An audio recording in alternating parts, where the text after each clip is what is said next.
계속 병신 소리를 들어가면서 영업을 해야 됐던 제 심정은 지금 다시 들어도 제가 치가 떨려요. 이 집에 막 폭언폭행을 하면서 골프채를 집어 던지는 거예요. 심한 육지거리와 함께 주먹과 발과 그리고 우산과 이런 것을 해가지고 자살하고 싶은 충동감을 느끼고 을의 반란이 시작됐다. 갑의 고압적인 태도에 당하기만 하던 을들이 SNS를 통해 자신의 목소리를 내기 시작하면서 그 결과 갑은 갑으로서의 지위에 큰 타격을 받게 됐다. 비행기에서 승무원에게 라면이 맛없다며 뺨을 때린 대기업 임원. 경영진과 당사자가 해당 항공사 승무원 찾아가서 사죄드릴 생각입니다. 호텔에서 차량 이동을 요청한 호텔 직원에게 폭언과 폭행을 가한 제빵업체 회장. 나쁜 내용이 인터넷에 떴으니 신뢰 문제로 거래서 못하겠다. 대리점에 무리한 밀어내기를 하다 점주에게 욕설과 폭언을 퍼부은 영업사원. 영업 환경을 대대적으로 재정비하여 이러한 사태가 재발되지 않도록 그동안 우리 사회에 깊숙이 자리 잡은 이른바 갑을 관계의 불편한 현실이 수면 위로 떠오르면서 사회적 공분이 들끓고 있다. 갑과 을, 계약서에서 당사자들을 약칭해 사용하는 용어. 하지만 이제는 칼자루를 쥐고 있는 강자를 갑으로, 칼날을 쥔 약자를 을로, 지위의 차이나 불평등한 관계를 표현할 때 자주 사용되고 있다. 인터넷상에서는 갑질, 내가 갑이다, 갑마인드란 유행어를 넘어 슈퍼갑, 울트라갑이란 표현까지 나오고 있다. 급속하게 자본주의화가 진행된 한국 사회에서 봉건적 가치관과 서구 계약 문화가 혼재하면서 생겨난 부작용이 갑을 관계로 표출되고 있는 것은 아닐까. 오늘 100분 토론에서는 정규재 한국경제신문 논설실장, 김옥희 연세대 사회학과 교수, 한국사회문제연구원 현택수 원장, 김갑수 문화평론가, 그리고 미래경영연구소 황장수 소장, 참여연대 민생희망본부 김초로 변호사가 출연. 삐뚤어진 갑을 문화, 무엇이 문제이고 해법은 있는지 토론해본다. 예, 우리 모두가 이 갑을 관계에서 자유롭지 못하기 때문에 오늘 많은 분들이 관심을 갖고 이 토론을 지켜보시려고 믿습니다. 늦은 시간입니다만 함께해 주신 방청객 여러분 그리고 대기 계신 시청자 여러분께 감사의 말씀 드립니다. 시청자 여러분께서는 저희 방송을 지켜보시다가 소중한 의견을 인터넷 홈페이지를 통해서 올려주실 수 있습니다. 여러분의 많은 참여 기대하겠습니다. 저는 이 방송 진행자이기 때문에 갑을 관계를 굳이 따지자면 늘 을의 입장에서 모시고 방송을 하고 있습니다만 아마 오늘 출연하신 6분의 전문가들은 모두 갑이 아니실까 싶습니다. 특히 우리 김갑수 시인께서는 성함 안에 갑이 들어가 있기 때문에 더더욱 갑으로 살지 않으셨나 싶은데 어떠셨습니까? 그런데 실제 제 생활은 항상 의뢰 관계죠. 예. 어딘가 의뢰받아서 일을 하게 되니까. 그러시군요. 김호희 교수님도 의리였던 적이 있으셨습니까? 예, 저도 뭐 의뢰 경험이 많습니다. 그러시군요. 그러니까, 예. 뭐 대학원 시절 조교, 아. 예, 그다음에 이제 교수가 된 다음에도 조교수로 시작하지 않습니까? 예, 선배 교수들에 비해서 제가 늘 의리였죠. 최정상의 자리에 가기 전까지는 늘 갑, 을이 좀 반복되는 경향이 있는 것 같습니다. 그런 의미에서 정 실장님은 어떠신가요? 글쎄요, 뭐 갑을 관계는 늘 바뀌는 것이고요. 네. 또 갑을 노릇을 안 하는 게 제일 좋죠. 근데 우리는 누구나 갑이 되고 을이 됩니다. 예를 들어서 우리 김갑수 시인께서는 늘 을로 살았다고 합니다만은 입고 계신 옷을 사러 가면 가게 점원에 대해서는 갑이 되는 거죠. 그러니까 우리는 사실 생활 속에 늘 갑이 되고 을이 되고 하는 그런 관계죠. 그런데 대학 교수께서 조교수 하는데 을 했다 이렇게 얘기하시면 세상 사람들 웃을지도 모르겠고. 알겠습니다. 이건 뭐 사실은 스스로가 어떻게 느끼는가에 따라서 갑을 관계에 또 변질이 있을 수 있고 모든 갑을 관계가 사실은 횡포와 피해 관계라고 할 수는 없겠습니다만 최근 들어서 우리 사회에서 워낙 이 일그러진 갑을 관계 때문에 발생한 문제가 연일 화제가 되고 있기 때문에 오늘 좀 그 뜨거운 주제를 여러분들과 함께 이야기를 나눠보겠습니다. 우리 사회에 뿌리 깊이 박혀있는 문제가 갑을 문제다라고 바라보는 시각들이 있습니다. 이걸 역사적 시각에서 찾는 분들도 있고요. 유교라는 이 문화적 서열 구조에서 찾는 분들도 있습니다. 어찌됐건 이 갑을 구조 관계에 있어서 최근 들어서 여러 가지 그 보도가 연일 이어지고 있는데 이걸 어떤 시각에서 6분이 바라보고 계신지 이 이야기부터 듣고 본격적인 토론을 시작하겠습니다. 먼저 정규재 실장님께 드리겠습니다.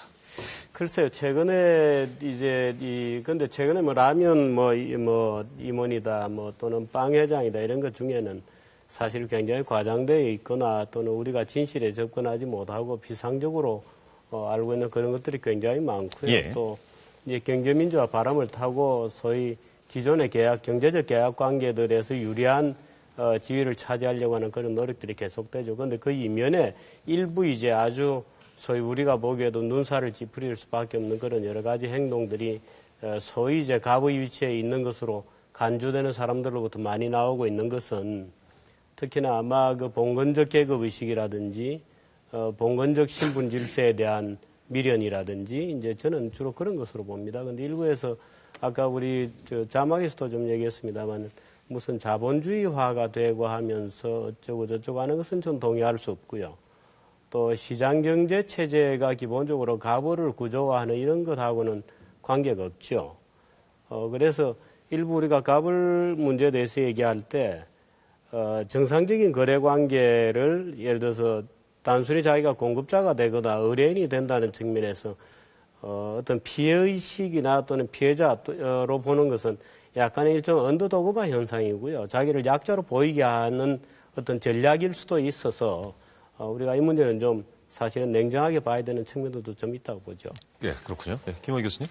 그러니까 저는 이렇게 보고 싶습니다. 그러니까 이 현대사회라고 하는 것이 이제 수많은 계약 관계를 통해서 이루어지거든요. 뭐 중소기업, 대기업 관계도 있을 수 있고 고객, 승무원, 그러니까 이제 고객하고 어떤 그런 이제 회사 관계도 있을 수 있는데 사실 여기서 이런 계약 당사자들은 법적으로는 평등하죠. 그런데 현실은 그렇지 못할 것 같습니다. 그러니까 실제적으로는 권력을 더 많이 가진 사람과 이제 덜 가진 사람이 존재하는 게 현실이고요. 문제는 이렇게 이제 권력을 더 많이 가진 사람들이 그러니까 자신의 권력을 이용해서 그러니까 약자들이죠. 사실 상대방들에게 물질적 피해를 입히고 무엇보다도 이제 우리 사회에서 크게 문제되는 것 중에 하나는 저는 인격적으로 어떤 그런 무시해온 게 최근에 이제 갑을 관계 문제가 이렇게 그 두드러진 중요한 원인이라고 생각을 하고 있고요. 뭐 이 점에 있어서 이제 우리가 언론 보도를 보면 뭐 갑의 횡포, 의례 반란 이런 식으로 표현을 하는데 제 개인적 생각은 갑은 분명 횡포가 있었던 것 같아요. 우리 사회에서. 그러나 의례의 경우는 반란이라기보다는 이제서야 우리 사회에서 의리 정당한 요구를 이제 하고 있는 것 아닌가. 뭐 이런 것이 좀 아무튼 뭐 생각이 먼저 좀 들었습니다. 예, 현 원장님. 예. 전 뭐 좀 구체적으로 보자면요. 이번에 뭐 우유 사태나 혹은 뭐 라면 사태, 좀 특정 또 기업을 얘기하면 또 기업이 또 상당히 또 타격을 받을까봐 되도록이면 이제 안 하려고 하는데요. 자, 이런 일련의 그 사태를 보면요. 그 이면에는 어떤 그 기업이든지 고객이든지 이쪽에서 그 자신이 대가한 혹은 공급한 만큼의 어떤 그 성과를 올리는 성과주의, 혹은 또 이제 기업적인 측면에서 본다면 이제 영업주의, 그런 것들이 심각하게 깔려 있는 것이 아닌가. 그래서 이제 예를 들자면은 이런 대리점 사건만 해도 사태만 하더라도 더 영업 이익을 더 많이 올리기 위해서 좀 무리한 또 요구를 하는 거 아닙니까? 공정거래 이상으로. 그 다음에 라면 사태도 마찬가지고 그 사람이 뭐 CEO든 CEO가 아니든 일단은 나는 이런 VIP 승객으로서 충분히 맛있는 라면을 먹을 수 있는 권리가 있다는 그러한 의식에서 계속 수차 요구하고 이제 급기야는 이제 폭력적인 사태까지 벌어졌는데 저는 그 이면은 우리가 일종의 거래입니다. 이것이 돈이 오고 가는 거래든지 서비스가 오고 가는 거래든지 그것을 극대화하려는 즉 소비자는 소비자대로 또 기업은 기업대로 극대화하려는 그런 더 심하게 되면 좀 탐욕스러운 측면 이런 것들이 그러니까 이기주의, 탐욕주의 이런 것들이 규제에 깔려 있기 때문에 우리가 과도한 갑의 횡포 또 거기에 또 억눌렸다가 이제 폭발하는 이제 의례 반란 뭐 이런 현상들이 나온다고 보여집니다. 예, 김갑수 씨님께 드리죠. 저는 오늘 초두 발언으로 말꼬리 잡기 잠깐 좀 하겠습니다. 처음에 백분토론 제작진 측에서 저한테 보내준 논제가 갑의 횡포 의례 반란이라고 돼 있었어요. 그래서 인터넷 쳐보니까 이게 보편적인 용어로 쓰이고 있더라고요. 의례 반란? 반란이라는 게 난을 일으키다, 온당치 못한 행위라는 함의를 담고 있습니다. 그러면 남양 유업에 대해서 시민들이 공분을 느끼는 게 온당치 못한 반란이고 또는 그 밖에 무수한 사건들이 반란인가? 저는 전혀 그렇게 생각되지 않습니다. 반란이 아니라 저항이나 한과 같은 긍정적 의미 부여를 해야 되는데 우리가 왜 습관적으로 반란이라는 용어를 썼을까가 오늘의 관심사입니다. 다시 말해서 기성 질서가 그대로 유지되는 것이 온당하다는 일종의 체제 수능적 사고가 뿌리 깊어서 생겨난 문제라고 저는 일단 봅니다. 또 하나, 갑을 전쟁 시작되나가 이제 여기 들어와 보니까 있는 제목인데 새삼스럽게 시작된 거 아닙니다. 갑은 언제나 똑같았습니다. 만약에 갑과 을의 이 대립 관계에서 문제가 있다면 제가 오늘 이 시간에 기회를 갖고 말하고 싶은 건 을이 문제라는 얘기를 하고 싶어요. 을에 대한 문제 제기를 하는 것이 온당한 논의의 방향일 거라고 저는 믿습니다. 예, 그 논의까지도 함께 진행을 해보겠습니다. 황 소장님. 예, 저는 이 갑을 문제가 항상 있어 왔던 문제라고 봅니다. 우리 사회에. 그런데 왜 최근에 이게 불거지는가 하는 문제를 우리가 깊숙이 좀 봐야 될 것 같습니다. 과거에는 지금보다도 제도나 법이나 이런 부분들이 훨씬 더 어렵게 불리했겠죠. 하지만 을이 침묵을 했습니다. 왜 침묵을 했느냐. 누구나 노력하면 자기가 갑이 될 수 있다는 희망을 가질 수 있는 성장 경제 사회였죠.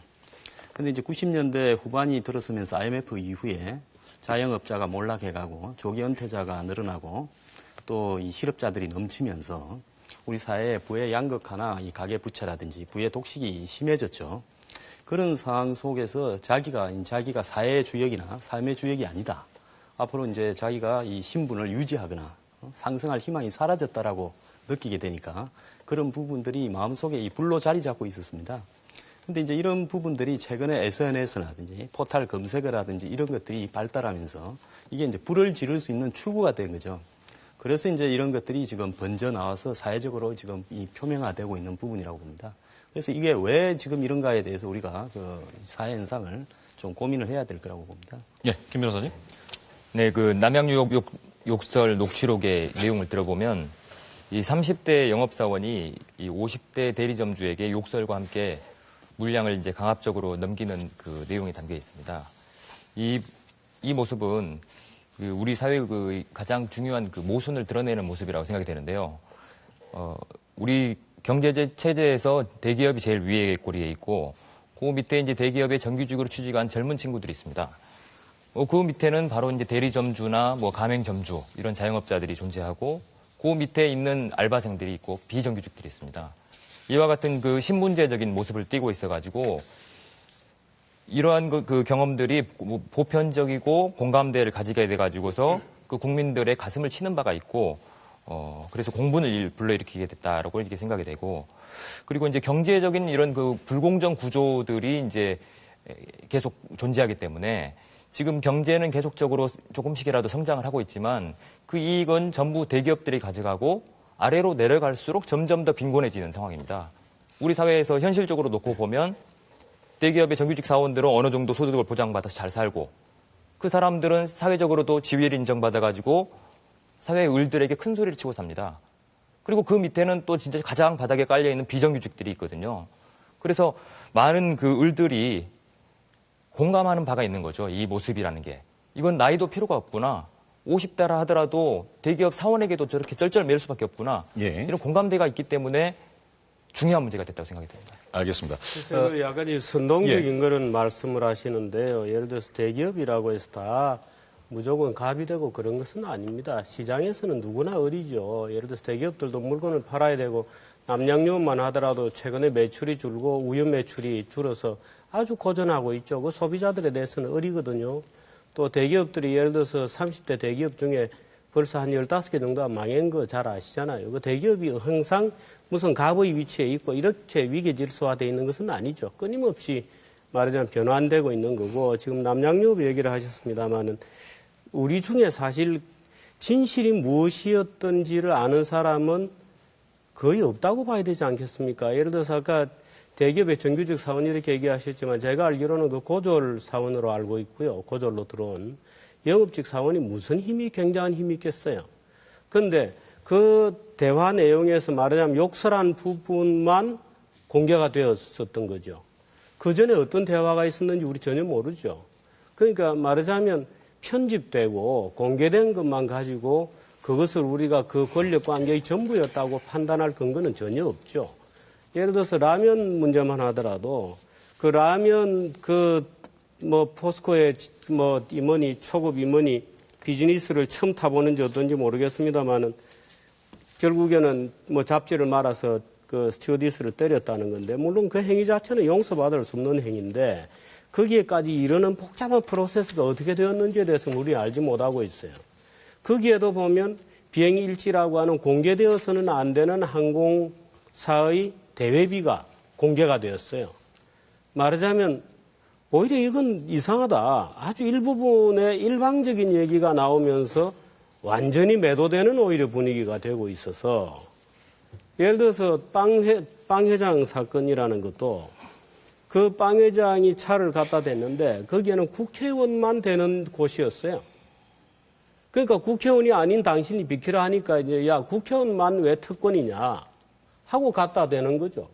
그래서 이제 싸우다가 어떻게 된 것 같은데, 물론 그 행위 자체는 최종적으로 드러난 행위는 매우 고약한 거고, 또 그 행위 자체가 우리 사회 소위 있는 자들의 천박성 또는 과도한 어떤 신분 과시 이런 데 대해서 우리가 공분하는 건 맞지만, 개별 사건별로 보면 과연 일방적으로 매도할 만한 우리가 구체적인 내용을 알고 있느냐 하면 사실은 좀 복잡한 얘기가 되죠. 선후 관계를 좀 더 명쾌하게 알 필요가 있다는 취지의 말씀인 것 같고요. 제가 뭐 김철호 변호사를 두둔하는 게 아니라 이 팩트를 정확하게 좀 말씀을 좀 드릴 필요가 있는데, 제가 듣기로는 김 변호사가 얘기했던 것은 이제 이 그 대학 출신의 대기업 그 일부 사원들이 우리 사회에서 좀 살아갈 수 있는 급여를 받는다는 것이고요. 이 문제가 됐던 그런 남양 유업 영업사원이 대졸이라는 얘기는 아니었습니다. 제가 아무튼 좀 그렇게 들었습니다. 그래서 좀 이 정기재 실장님께서 좀 잘못 들으셨던 것 같고요. 제가 뭐 다른 사례는 몰라도 남양 유업 같은 경우도 물론 뭐 이제 일부만 언론에 보도되었기 때문에 어떤 전체의 실체적 진실은 잘 모를 수도 있죠. 그러나 이 남양유업이 이번만은 아니었다고 생각을 합니다. 언론에 보도된 바에 따르면 이미 2006년도에 그 밀어내기, 밀어내기라고 하는 게 이제 이게 어떤 본사 차원에서 제품 구입을 강제하는 거잖아요. 그래서 공정위에 그 제소를 받았고 사실 시정명령을 받았습니다. 그러니까 이번이 처음이 아니라, 그러니까 남양유업이 이제까지 했던 것들에 대해서는 이미 여러 언론에서 사실로서 보도가 됐고요. 물론 뭐 이게 뭐 사실이 아니라면 제가 할 말은 없습니다만, 그래서 좀 저는 이렇게 생각을 합니다. 두 가지만 말씀드리자면, 하나는 이 갑을 문제를 이렇게 우리가 좀 이 보수대 진보의 이념적 입장이 아니라 사실 우리 사회 이 다수가 을이죠. 아까 뭐 정 실장님이 잘 얘기하셨듯이 우리 국민들 중에 정말 소수의 이른바 슈퍼갑 몇 사람을 제외하고는 대부분 갑의 위치이자 동시에 을의 위치라고 생각을 합니다. 저도 뭐 편하게 말씀드리자면 대학 내에서 혹시 제가 갑일지도 모르지만 관공서나 병원에 가면 저도 을입니다. 그래서 좀 조금 전에 우리 김갑수 시인도 말씀하셨지만 좀 을의 관점에서 좀 우리가 알겠습니다. 그런 문제를 좀 잘 좀 살펴봐야죠. 지금 제가 이제 모두 발언 드리자마자 역시 갑을 관계가 뜨겁다라는 것이 이제 보시는 시각에 따라서 이제 쟁점들이 좀 등장하는 것 같습니다. 하나하나 좀 짚어보기로 하고요. 지금 김 교수님도 지적을 하셨습니다만, 일단 요즘 그 언론에 불거진 것이 그 을의 피해 사례가 많기 때문에 을의 입장에 관한 논의를 좀 하면서 갑의 논의도 같이 진행을 하겠습니다.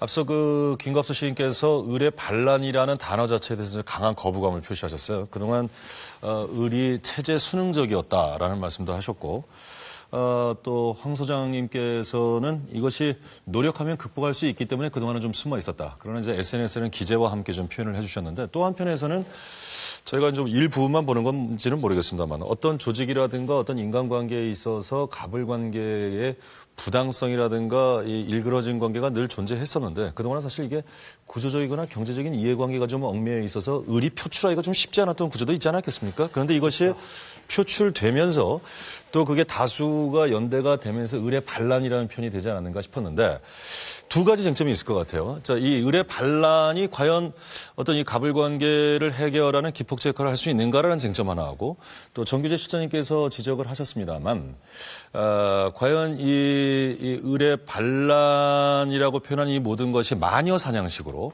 모든 갑에 대해서 이렇게 좀 매도 형식으로 가는 것은 좀 문제가 있지 않느냐. 이 두 가지가 좀 공존할 것 같은데, 이 두 가지를 첫 번째 줄에 놓고 좀 논의를 진행했으면 좋겠습니다. 김 씨께 드릴까요? 지금 이 논의에서요. 구체적으로 뭐 남양유업이든 어떤 제빵회사든 팩트가 무엇인지를 캐고 들어가면요, 논의는 미로에 빠져버립니다. 서로 할 말이 막 생겨나죠. 그래서 조금 상위에서 관점에 서서 좀 얘기를 했으면 좋겠는데, 제 첫 모두 발언은 이제 의뢰 문제다라고 얘기 드린 게, 한국 사회를 지배했던 굉장히 문제점으로 과거에 많이 얘기한 게 군사 문화입니다. 군사 집단이 통치를 했고 그에 따라서 맹목적 순응 내지는 뭐 충성이 요구된 군인 사회에서 그거에 필요한 덕목이지만 그게 일반 시민 사회에서 요구됐기 때문에 문제인 거죠. 그리고 세월이 많이 지났는데 90년대가 지나고 지금 흘러가는 모습은 군사 문화가 변형돼서 지금 뭐냐면 조폭 문화로 되고 있는 것 같습니다. 그러니까 군사 문화와 조폭 문화의 차이점은 어쨌든 맹목적 순응이라는 점은 동일한데 조폭 문화는 이익이 되면 어떠한 명분도 상관없이 조직의 배신이건 뭐건 뭐 물불을 가리지 않고 무슨 짓이든 한다는 게 조폭 문화의 특징입니다. 그게 많이 지금 투영된 곳이 학교라고 일단 생각을 하고요. 그 얘기는 뭐 다른 논점으로 얘기를 해야 되겠지만 대학 올해 들어간 대학 신입생인 제 아들 녀석이 선배를 길에서 만나면 큰 소리로 인사와 학번을 외치고 뭐 이 병영 같은 모습 그렇게 일반적인 모습이라는 얘기를 듣고 깜짝 놀랐는데 기업에서 성과를 올리는 것이 기업 시스템이 갖고 있는 건강한 것을 이용하고 있는 것이 아니라 정말 조폭적 위압이라든지 무슨 수단을 써서라도 하여간 돈벌이에 도움이 되면 그 사람은 능력 있는 사람은 인정되는 그런 식의 풍조가 상당히 이제 만연해 있다. 그리고 그 사람도 어디선가에는 을의 위치에서 분명히 당했을 것이다. 그러니까 갑과 을이 끊임없이 동일한 사람에게서 반복되고 다른 사람에게 이전되면서 모두가 어떤 조건에서 갑 상태가 되면 횡포를 부리는 것이 마침 마땅한 것이냐 하는 전반적인 사회 분위기를 느끼게 됩니다. 그래서 지금 을의 문제라고 얘기한 것으로 돌아가서 정리를 해보자면요. 을은 순응하는 것이 훨씬 1차적으로 이롭습니다. 신분상 불리기 당할 수도 있고 대리점을 하면 대리점을 놓칠 수도 있어요. 그래서 작은 이익을 위해서 현재 이득을 포기하는 것이 그리고 무슨 명분보다는 나의 이득이 더 중요한 것이 보통의 을의 삶이에요. 이것을 만약에 어떤 용어를 붙인다면 전형적인 노예의식입니다. 그런데 우리 사회는 갑의 횡포에 대해서는 수많은 토론과 논쟁과 비판을 해왔지만 정작 을이 가져야 될 정당한 자세에 대해서는 생각해보지 못한 겁니다. 노예의식을 벗어나면 어떤 것이냐면 자존이에요. 내가 인격적 주체로서 존대받고자 한다면 작은 이익도 포기할 수 있다는 것이죠. 그런데 지금은 자존을 갖고자 하는 사람의 숫자가 적다 보니까 언제나 불리기에 처하는 거죠. 만약에 나에게 인격적 모욕을 가하는 사람의 태도를 윗사람이라고 해서 선배라고 해서 상사라고 해서 가하는 걸 참지 못한 것이 일반적인 더 많은 을의 모습이었다고 한다면 그런 행위는 벌어지지 않겠죠. 그럼 최근에 이 을의 반란이라는 뭐 적절한 용어인지 아닌지는 모르겠습니다만 그런 어떤 그 문제 노출, 그 의식은 상당히 좀 바람직한 방향으로 보시는 걸로 일단 그러니까 판단을 아주 하고요. 예외적인 한거의 사례인 거죠. 알겠습니다. 예, 일단 황 소장님께 먼저 드리죠. 예, 저는 지금 을의 반란이라는 부분을 뭉뚱결을 가지고 이 경제적인 문제로 봐서는 안 된다. 복합적으로 봐야 된다는 거예요. 그래서 경제적인 문제라는 것은 지속적인 계약 관계에 의한 반란, 그러니까 남양 유업의 같은 부분이고요. 또 한편으로는 그 우월적 지위에 의한 또 이 우월적 트라우마에 의해서 생기는 게 있습니다. 그 라면 왕상무라든지 빵회장 사건 같은 경우는 우월적 지위에서 나온 거죠. 순간적으로. 그 항상 갑을이 변동하는 속에서 본인이 착각을 하는 겁니다. 그다음에 이제 정치적인 부분에서의 이 을의 반란이 될 수 있는 부분은 최근에 경제민주화 입법을 둘러싸 가지고 경제민주화 입법을 갖다가 관철시키고자 하는 정치권이나 또 이 약자들 또 한편으로 그것을 막기 위해서 로비를 하는 경제오단체 이런 어떤 부분에서의 입장이라든지 또 노동자 내부에서도 정규직과 비정규직 간의 이 정치적인 어떤 부분이 있다고 봐야 됩니다. 또 다른 한편으로는 이제 사회문화적인 부분인데요. 우리나라 사람들이 솔직히 사회문화적으로 여성이라든지 또 이 외국인 또 탈북자라든지 이 사회의 그 약자들에 대해서 이 상당히 배타적인 이런 부분인데 이건 우월적인 문제라고 보고요. 뭐 사회문화적인 또 한편으로는 이제 좀 중요한 문제일 수도 있는데 사회적 불공정에 대한 우리 국민들 내부에 자리 잡은 분노가 굉장히 많습니다. 그것이 이제 청문회라든지 이런 거를 할 때 보면 사회의 그 지도계층이 나타나서 보이는 행태들이 탈세라든지 병력 문제라든지 부동산 투기라든지 그 노블레스 오블리주가 전혀 부재되고 있죠. 이런 부분에 대해서 그 대부분의 중산층조차도 그 이 분노를 가지고 있다는 겁니다. 그래서 이런 어떤 부분들을 각각의 원인들을 이렇게 서로 분석해놓고 보고 이야기를 해야지 한때 뭉뚱그려가지고 전부 의뢰 반란을 하게 되면 이 대처할 수 있는 이 해법들이 상당히 곤란해진다는 거죠. 예. 그 부분에서 제가 말씀드리자면 우리 김갑 선생님하고 제가 여러 번 토론해 봤는데 늘 항상 토론에 이렇게 품격을 높이시더라고요. 오늘도 상당히 철학적인 문제를 제기해 주셨는데 우리 황 선생님 의견까지 묶어서 제 의견을 말씀드려보자면요. 결국 이제 왜 이 시점에 갑을 관계가 우리 사회에서 이렇게 부각됐는가, 이슈화됐는가. 이 문제를 사실 우리가 다시 한번 생각해 볼 필요가 좀 있을 것 같아요. 사실 왜 그런가 하면 저도 이제 50을 넘었습니다만 우리 사회에서 50여 년 살아오면서 사실 갑을 관계는 계속 있었던 것 같아요. 제가 뭐 대학 내에 주로 있었습니다만 지금보다도 훨씬 더 심각한 형태로 있었는데 그러면 이제 왜 2013년 봄 바로 이때 갑을 관계가 문제화되었는가를 생각해보면 저는 우리 황 선생님이 여러 가지 의견을 말씀해 주셨지만 두 가지가 중요하다고 봅니다.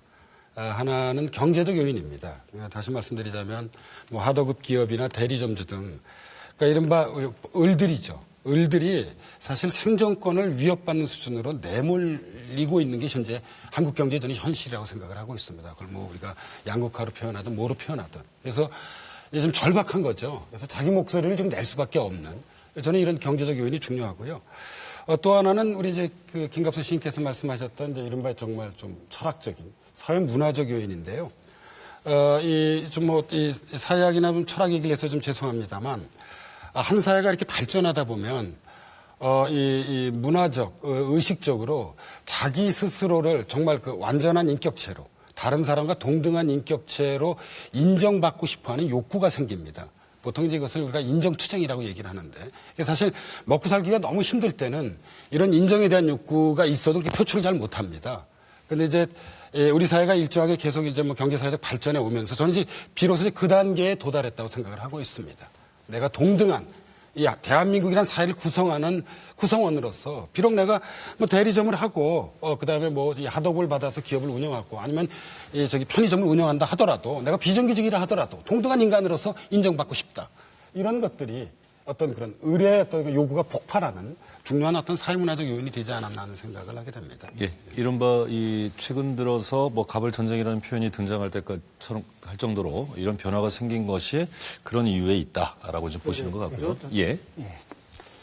아까 김갑수 선생님께서 이제 그 의뢰 입장을 말씀하시면서 설명하시면서 이제 의뢰했던 노예근성 우리 사회 뭐 군사문화 배경을 조심히 말씀하셨는데. 저는 이렇게 갑과 을은 사실 어느 사회나 다 존재해 왔고요. 뭐, 권력을 가진 자, 뭐, 경제적인 부를 가진 자, 또 그렇지 않은 자, 이렇게 뭐, 양보가 됐고, 또 우리 사회에서는 특히 또 양극화되는 사회이기 때문에, 없는 사람, 그런 약자가 더 많은 건 사실. 그런데 이러한 이런 그 시대적인 분위기 속에서 만약에 이제 을이 어떤 을의 분노라든가 을이 저항할 수 있는 어떤 수단과 표현이 좀 이렇게 가시화됐을 경우는 많은 사람들이 동조를 하게 되어 있습니다. 왜냐하면 사실 갑과 을은 뭐 인류역사상 쭉 봐도 그래요. 갑과 을이 있으면은 대부분의 사람들은 을의 위치, 물론 상대적이라고 하지만은 을의 위치에 많이 있고 을의 위치에 많이 감정적으로 동조하게 되어 있습니다. 따라서 을이 부당한 대우나 부당한 거래나 이런 걸 받았다고 분노를 표출하고 저항하면은 대부분의 사람들은 을의 입장에 동조하는 마음이 생기게 됩니다. 특히 이번에는 이제 요즘 시대에서는 이제 SNS 같은 이러한 을이 자신의 불만이나 분노를 표출할 수 있는 개인 미디어를 갖고 있기 때문에 그것이 이제 급속도로 확산되면서 많은 사람들의 동조를 얻었다고 봅니다. 따라서 제가 말씀드리고 싶은 거는 을이 생존을 위해서 그동안 참아왔고 했던 것은 그렇다고 을이 뭐 노예 근성이라까지 우리 비난할 것까지는 없습니다. 그러나 지금 을도 지금 표현할 수 있는 수단이 생겼고 또 을에 동조할 수 있는 이런 대중이 많이 존재하고 있다는 것은 이것은 일종의 뭐 맹자에게는 뭐 측은지심이든 또 그것이 아까 정규대 선생님 말씀하신 그 언더도그마든 약자에 대한 동정, 약자의 말이 옳다고 믿는 예. 그런 마음이 팽배했기 때문에 지금 급격하게 이렇게 알겠습니다. 의례 표현들이 잠시만요.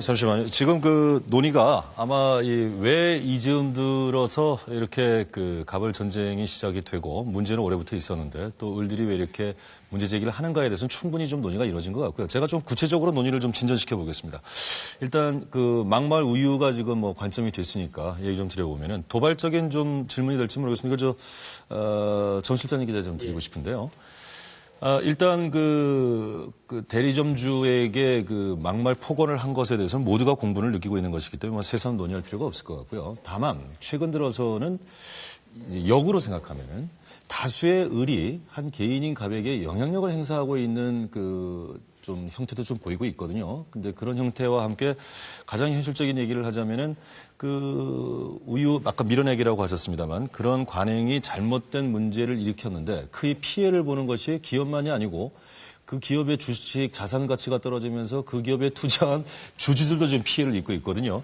그래서 이게 상당히 그 경제 구조로 놓고 보면 여러 가지 관점에서 좀 볼 수 있을 것 같은데 어떻게 보십니까? 전문가시니까. 사실 그 파문 자체는 정말로 처분이 없는 파문입니다만은 사실은 그 경로를 보면 이미 3년 전에 막말에 대해서 사과하고 용서를 빌고 같이 저녁도 하고 술도 하고 용서가 다 되었던 사건인데 그 녹취가 일부분이 3년이 지난 지금 터졌어요. 그래서 그 고졸 영업사원은 하루아침에 쫓겨났죠. 그런데 그 진실이 어떻게 되든지 간에 우리가 기억해야 될 것은 이렇습니다. 그게 지금 이 남양유업 같은 문제하고 지금 아까 대리점 뭐 이런 얘기를 했습니다마는 모든 대리점이 다 어린 것은 아닙니다. 상당수 대리점은 오히려 회사에 대해서 굉장한 갑이죠. 말하자면 영업력이 있고 지역에 판촉 능력이 있는 대리점들은 또 굉장한 갑이에요. 그 회사 측은 그런 대리점들은 잡으려고 굉장히 애를 쓰죠. 왜 그 사람 떠나가면 안 되니까요. 지금 문제가 터지고 있는 부분들을 보면 예를 들어 삼성전자 대리점, LG 대리점 지금 거의 찾아볼 수 없게 됐죠. 말하자면 과거에 삼성전자나 LG전자, 현대자동차 같은 경우에도 옛날에 대리점들 다 밀어내기 했거든요. 어느 기업이고 목표가 없는 기업은 존재하지 않습니다. 그러니까 이번 달에 영업 목표가 얼마다 그러면 자동차를 얼마 판다, 뭐 핸드폰을 얼마 판다, 텔레비를 몇 대를 팔아야 되겠다고 목표를 정하면 전체 대리점하고 협력해서 이제 팔게 되죠. 그런데 그 기업들의 영업이익률이 조금씩 높아져서 밀어내기가 필요 없어지고 밀어내기 같은 어떤 족쇄로부터 벗어나는 기업들은 성공한 기업들이 되죠. 그 국제시장으로 나가게 되고 국제시장에서 플레이어가 되고. 그런데 남양유업 같은 경우는 경쟁 구도 자체가 예를 들어서 너무 치열하고 우유가 아주 소비는 급감하죠. 애들도 태어나지도 않고.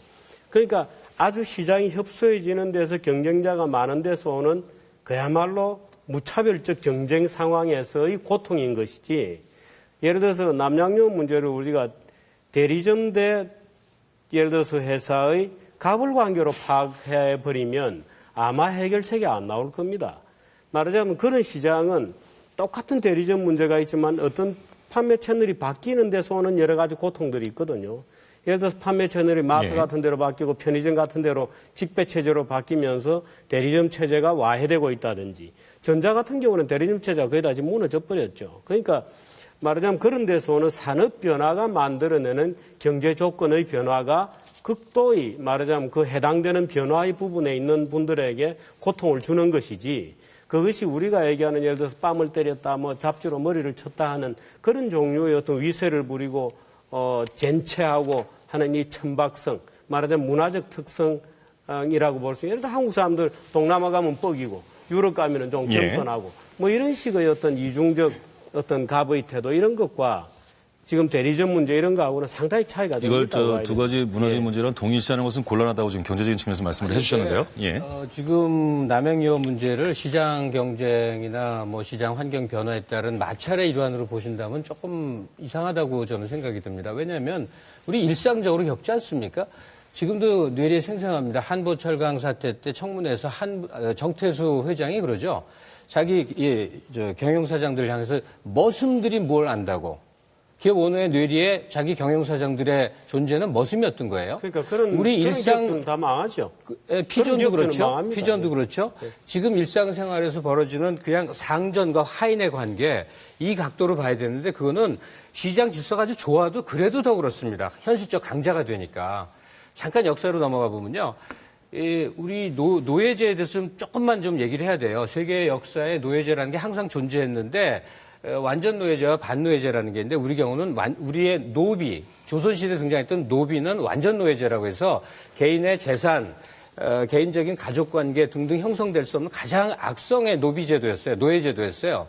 이 얘기를 왜 드리냐면 지금 2000년대를 살아가는 우리 뇌리에도 상전과 하인 관계 같은 봉건의식이 그대로 배어 있고 부모가 자식을 가르칠 때 너 옳은 일에 나서지 마라. 그러면 괜히 너만 모난돌이 정 만든다. 중간에서 가만히 있어라. 이런 식의 교육 풍토 속에서 우리는 살아가는 겁니다. 그러니까 의뢰 입장이 되면 내 자존을, 내 자존심을 좀 꺾더라도 내가 좀 하인이나 노비처럼 굴더라도 나한테 이득이 되면 무슨 짓이라도 할 수 있어라는 그 풍토 이것이고요. 또 하나 을 중에서도 높은 을들이 있습니다. 가령 기업체의 간부라든지 고급 고용직 이 사람들은 상전의 이익이 나의 이익인 양 착오하는 게 노예의식의 또 다른 두 번째 특성인데 바로 마름 같은 존재들입니다. 노예보다 더한 노예. 그러니까 이런 식의 사회의식이 만연해 있고 특히 경제 권력을 갖고 있는 사람, 재산을 좀 모은 사람들이 그런 횡포를 위세를 부리는 걸 당연시 하는데 지금 정규재 실장 말씀대로 그런 식의 횡포를 부리는 사람들은 다 퇴출됐다? 천만의 말씀입니다. 일반적인 기업에서 얼마든지 일상에서도 볼 수 있는 모습이거든요. 아니 지금 말씀하시는 것을 예를 들어서 반노예적 근성을 가지고 있다 그러면 인간의 보편적 특성일 뿐이죠. 우리가 인간의 보편적 특성, 언제나 존재해왔던 보편적 특성을 지금 토론하자고 하는 것은 아니잖아요. 아니죠. 최근에 생기고 있는 문제에 대해서 집중해서 얘기하자는 것이죠. 조금만 더 얘기해 인간에게는 노예적 특성이 보편적으로 존재한다. 그건 더 이상 토론할 이유가 없는 아니죠. 거죠. 인간의 보편적 특성이 아니죠. 지배구조, 지배 시스템에 노예제가 존재해 왔는데 현대 국가는 바로 그 주종 관계에 있어서 노예의 권리를 찾아서 이 정당한 인권이라는 걸 만들어 오는 과정이었는데 한국 사회가 과연 을에 소속된 사람들이 첫째, 을에 소속된 사람들의 유일한 권리이자 힘인 단결을 해서 힘을 행사할 수 있는 권한이 전 사회적으로 주어져 있는가? 그것이 온당한 것이라고 사람들이 다 동의하고 있는가? 이 문제를 제기하는 겁니다. 그러니까 을의 입장에 속한 사람들이 저건 좋은 사회는 어떤 사회냐면요. 일단 인권위원회가 없는 사회입니다. 왜냐하면 동네 파출소에서 다 그 정도는 해결돼야만 좋은 사회니까요. 또 하나 공정거래위원장이 적어도 대통령 다음 정도의 권위와 권력을 갖고 있어야 좋은 사회라고 생각을 해요. 그런데 어쨌든 을의 위치에 있는 사람들이 하소연할 곳도 모두 없습니다. 다 이례적으로 지나가 버리는 사건으로. 지금 분명히 남양유업빌도 사건처럼 지나가고 피존 불과 몇 달 전에 일인데 우리는 까마득히 잊고 있어요. 다시 말해서 을의 문제라는 거예요. 을이 집단화하고 단결해서 자기 목소리를 내서 그것을 정당화시켜서 정당 체제로 발전시켜서 집권의 목표를 가져서 사회적 균형을 이루는 미국이나 프랑스나 이런 선진 시스템으로 가는 과정인데 지금 우리는 너무 낙후되어 있다는 얘기예요. 알겠습니다. 최근에 을의 반란의 부분에 있어서 저는 이제 문제는 사회적으로 이 개선이 돼야 되지 않겠습니까? 근데 이제 난양유업에서 좀 심했던 부분은 특히 그 오너의 예를 들어서 사회적 도덕적 비판성의 여부가 좀 있었습니다. 뭐 주식을 매각하는 관계라든지 또 동생이 있는 광고회사에 뭐 99%를 밀어줬다든지 이런 부분이 있기 때문에 그런 부분이 특히 더 가중된 것 같아요. 그런데 이제 사실은 이런 문제가 더 심각한 부분은 대리점보다 더 심각한 것은 프랜차이저 부분이죠. 계속 바뀌는 그 프랜차이저 이 브랜드를 가지고 실제로 이 퇴직자들을 끌어들여서 어떻게 보면 대부분이 망하게 하는 부분이 상당히 많습니다. 그러면서 무분별하게 그 프랜차이저 영업점을 모집하고요. 그래서 이제 이런 어떤 부분들을 궁극적으로 그러면 매사를 다 반란으로 해결할 것이냐 이런 문제를 봤을 때 그렇게 갔을 때는 국가가 존재할 필요가 없고 사회적으로 이 대립이 굉장히 격앙이 될 겁니다. 그래서 이제 중요한 것은 제도의 틀 안에서 법과 제도에서 해야 되는데 지금 왜 이런 분노가 생기는가 하면 공정거래위원회가 있고 이런 부분을 공정거래에 제소를 해도 경고라든지 또 과징금이라든지 이런 게 되면서 제대로 처벌이 안 된다라고 지금 을들은 이야기를 하고 있는 부분입니다. 그래서 제도 내에서 이런 부분들을 실제로 이제 할 수 있는 것과 할 수 없는 게 지금 경제민주화 입법을 둘러싸고 경제 5단체와 또 노동단체 또 을 입장에서는 대립이 세고 있지 않습니까? 예. 그래서 이제 거기에서 84개 중에서 14개만 통과되고 지금 69개가 아직 안 됐다지 않습니까? 그래서 이런 어떤 부분에서 실제로 이제 경제 5단체 같은 경우에는 무리하다라고 하는 주로 노동 고용과 관련된 부분에 문제를 많이 제기하고 있습니다. 통상임금이라든지 더 나아가서 대체 휴일 제도라든지 또 정년 연장, 60세 연장이라든지 이런 문제에 대해서는 우려를 하고 있습니다. 그래서 이런 부분에 사회적 합의를 빨리 도입해서 지금 공정거래를 강화하는 부분은 제도권 안에서 빨리 입법화를 해야죠.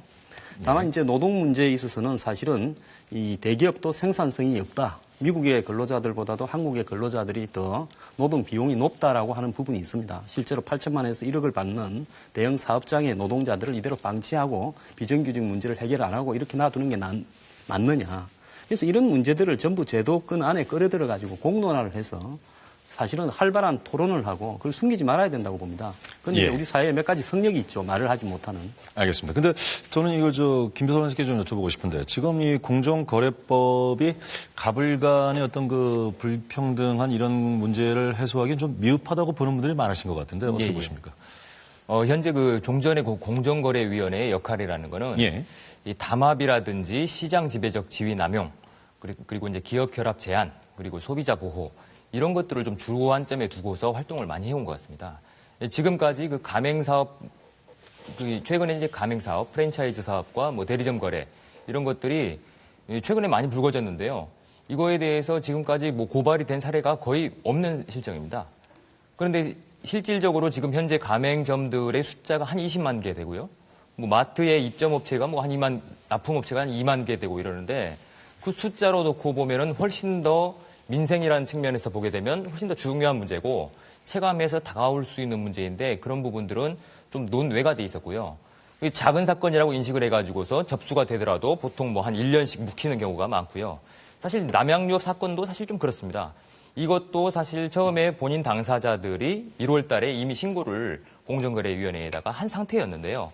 그 후에 이제 저희 변호사들이 만나가지고 이제 4월 달에 검찰에다 고발을 하고 고소를 하고 이제 압수수색이 되고 그러니까 부랴부랴 이제 전체 유통업계에 대해서 우유업계에 대해서 조사를 하겠다고 이렇게 나서는 실정이고 그래서 이제 사실 정리할 능력도 대형 로펌을 고용할 능력도 없고 자료 준비도 안 돼 있고 이런 일들이 신고를 해가지고 공정위를 움직이게 한다는 게 굉장히 쉽지가 않은 일입니다.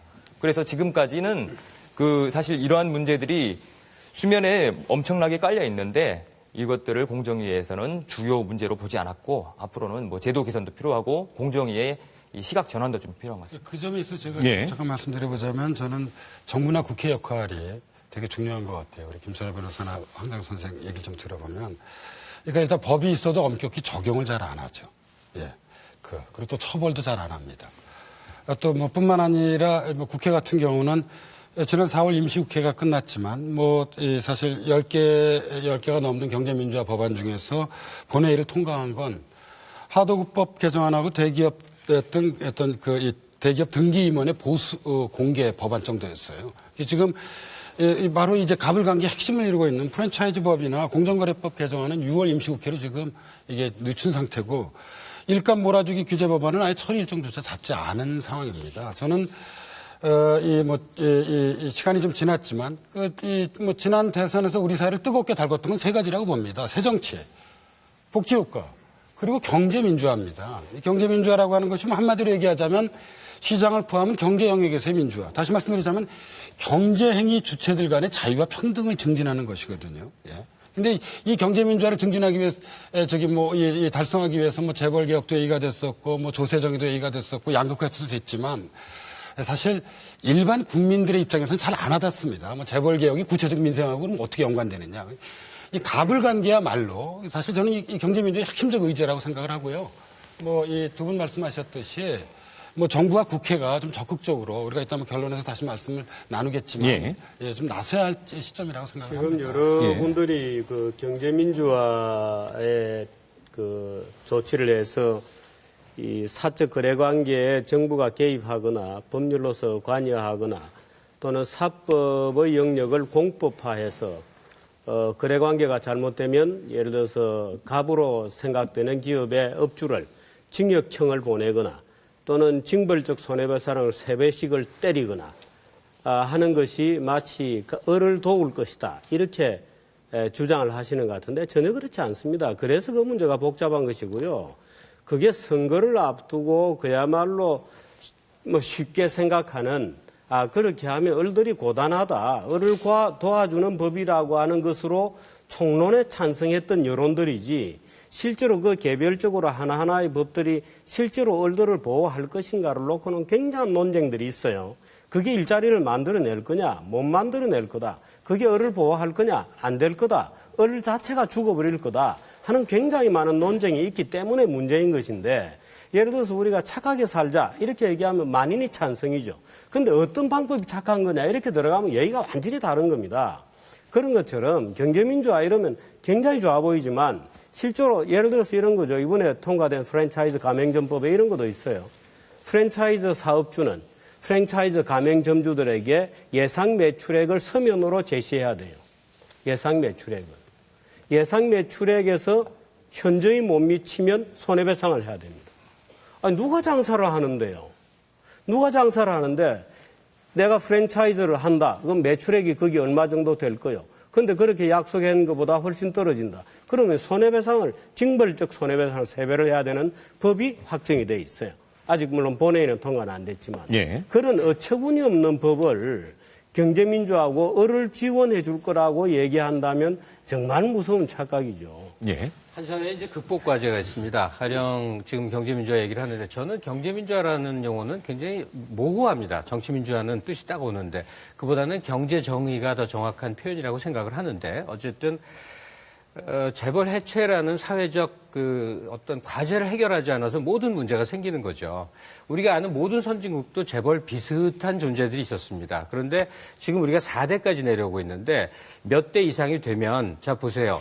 가문이라는 거는 한 가문이 이제 대기업 집단을 실질적으로 지배하는 것인데 식구들은 많은데 주력 기업에 들어갈 사람들은 그 집안의 핵심적인 사람들입니다. 그러면 반개 4천, 5천, 6천, 7천, 8천들은 돈은 어마어마하게 많은데 할 일은 없으니까 휴지도 순대도 라면도 뭐 온갖 데 다 진출을 하는 거예요.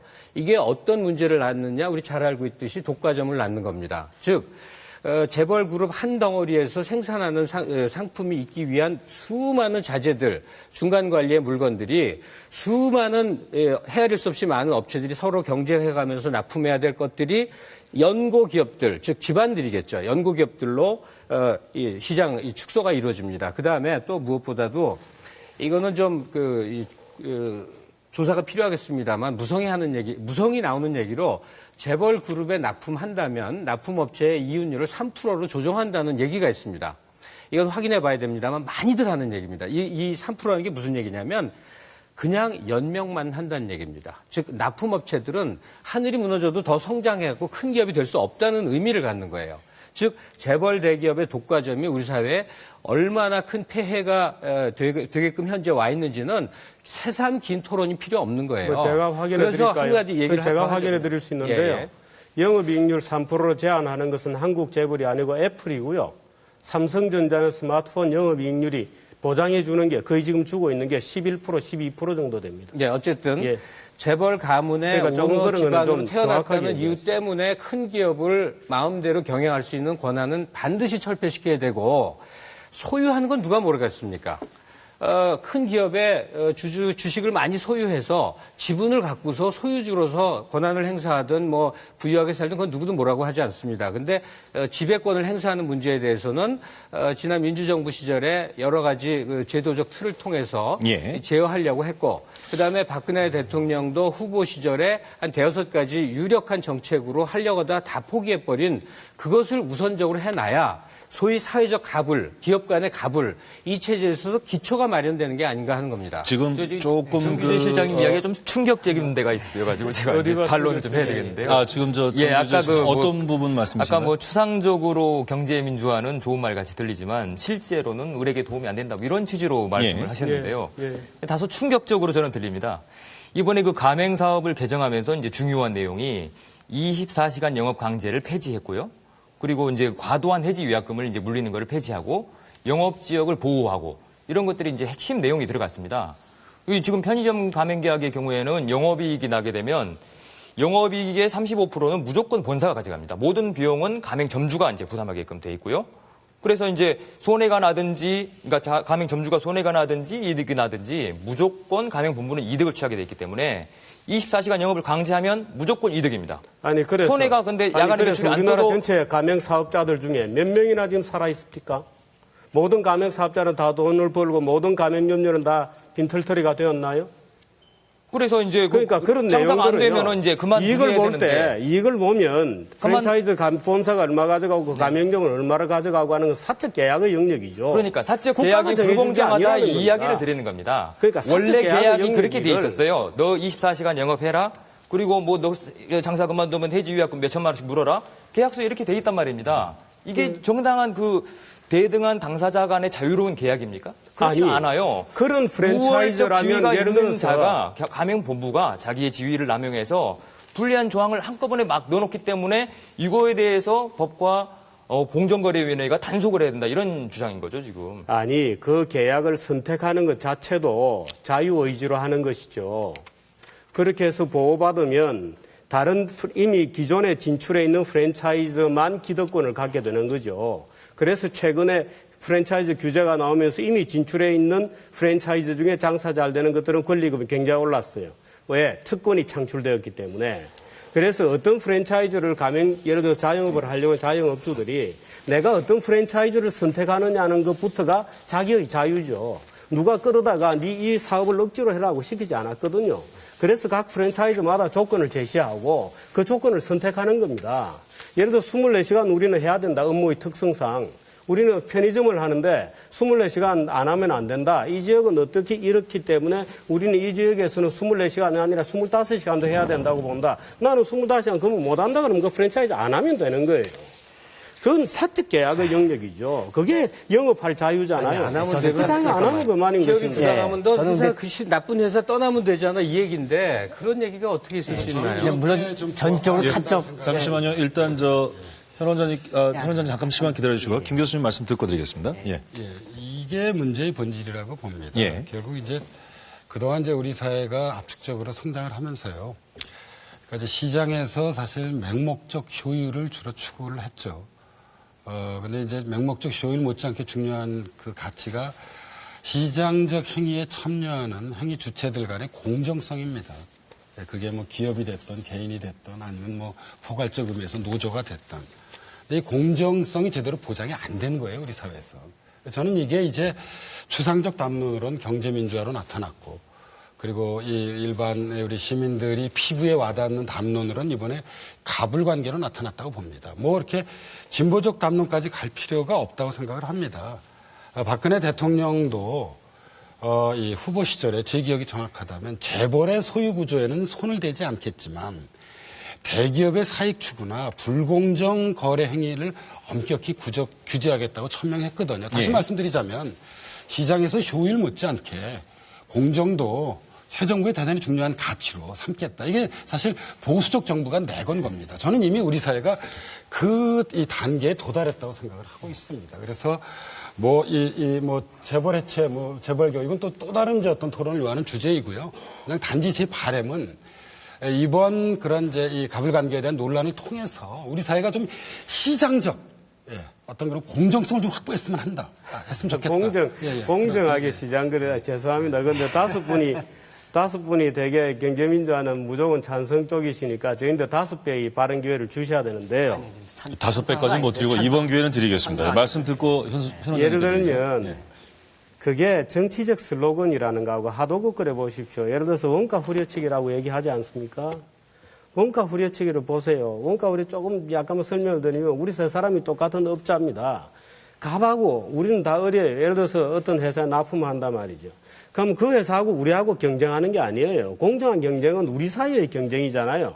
그런데 예를 들면 원가를 정말 지도하게 관리하지 않으면 정말 원가 혁신한 기업이 집니다. 시장에서는.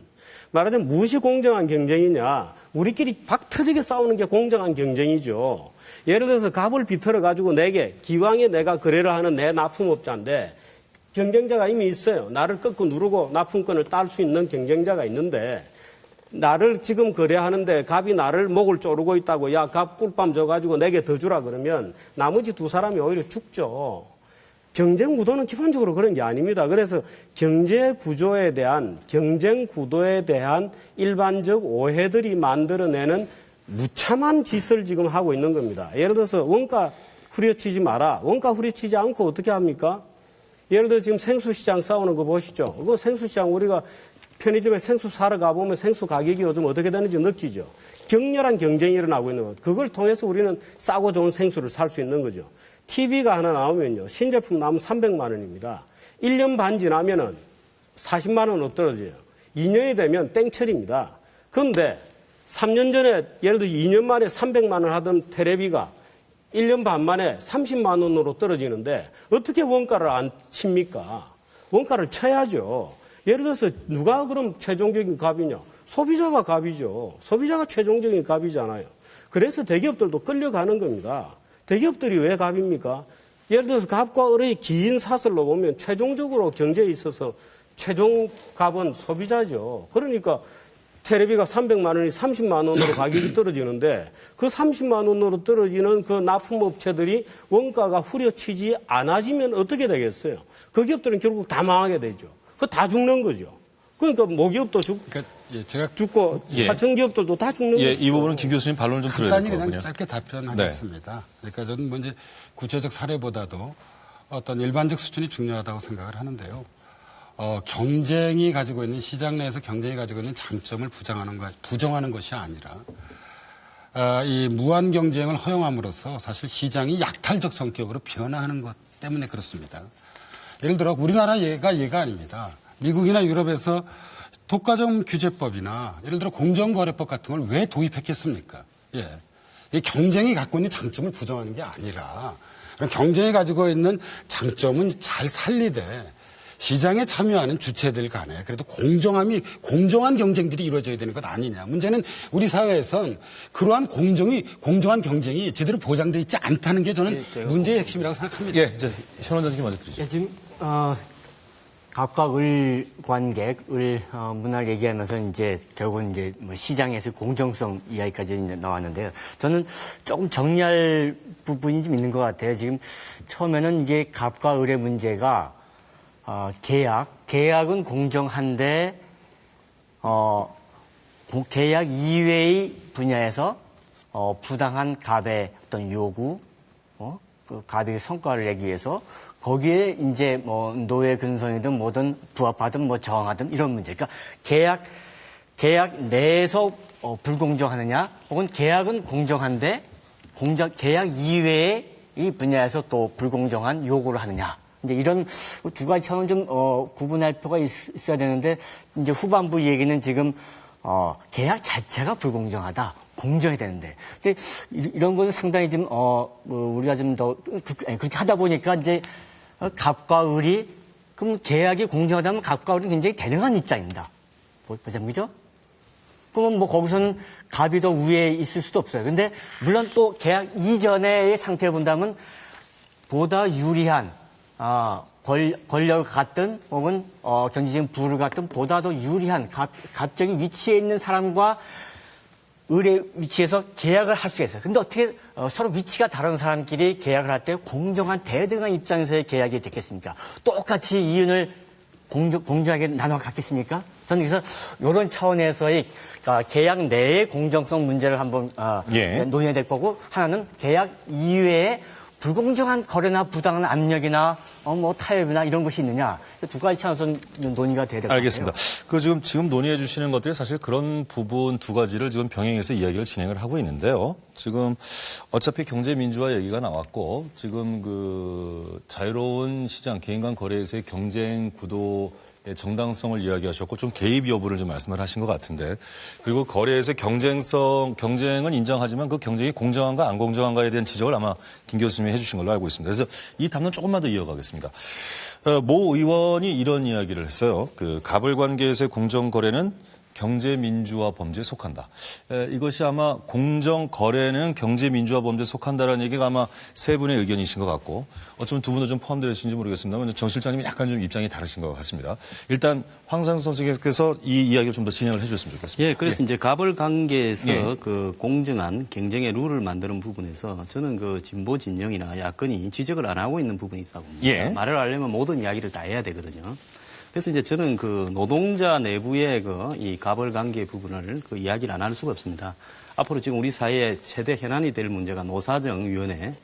네, 이제 이번에 미국에서 통상임금 이야기도 나왔고요. 대통령 방미 중에.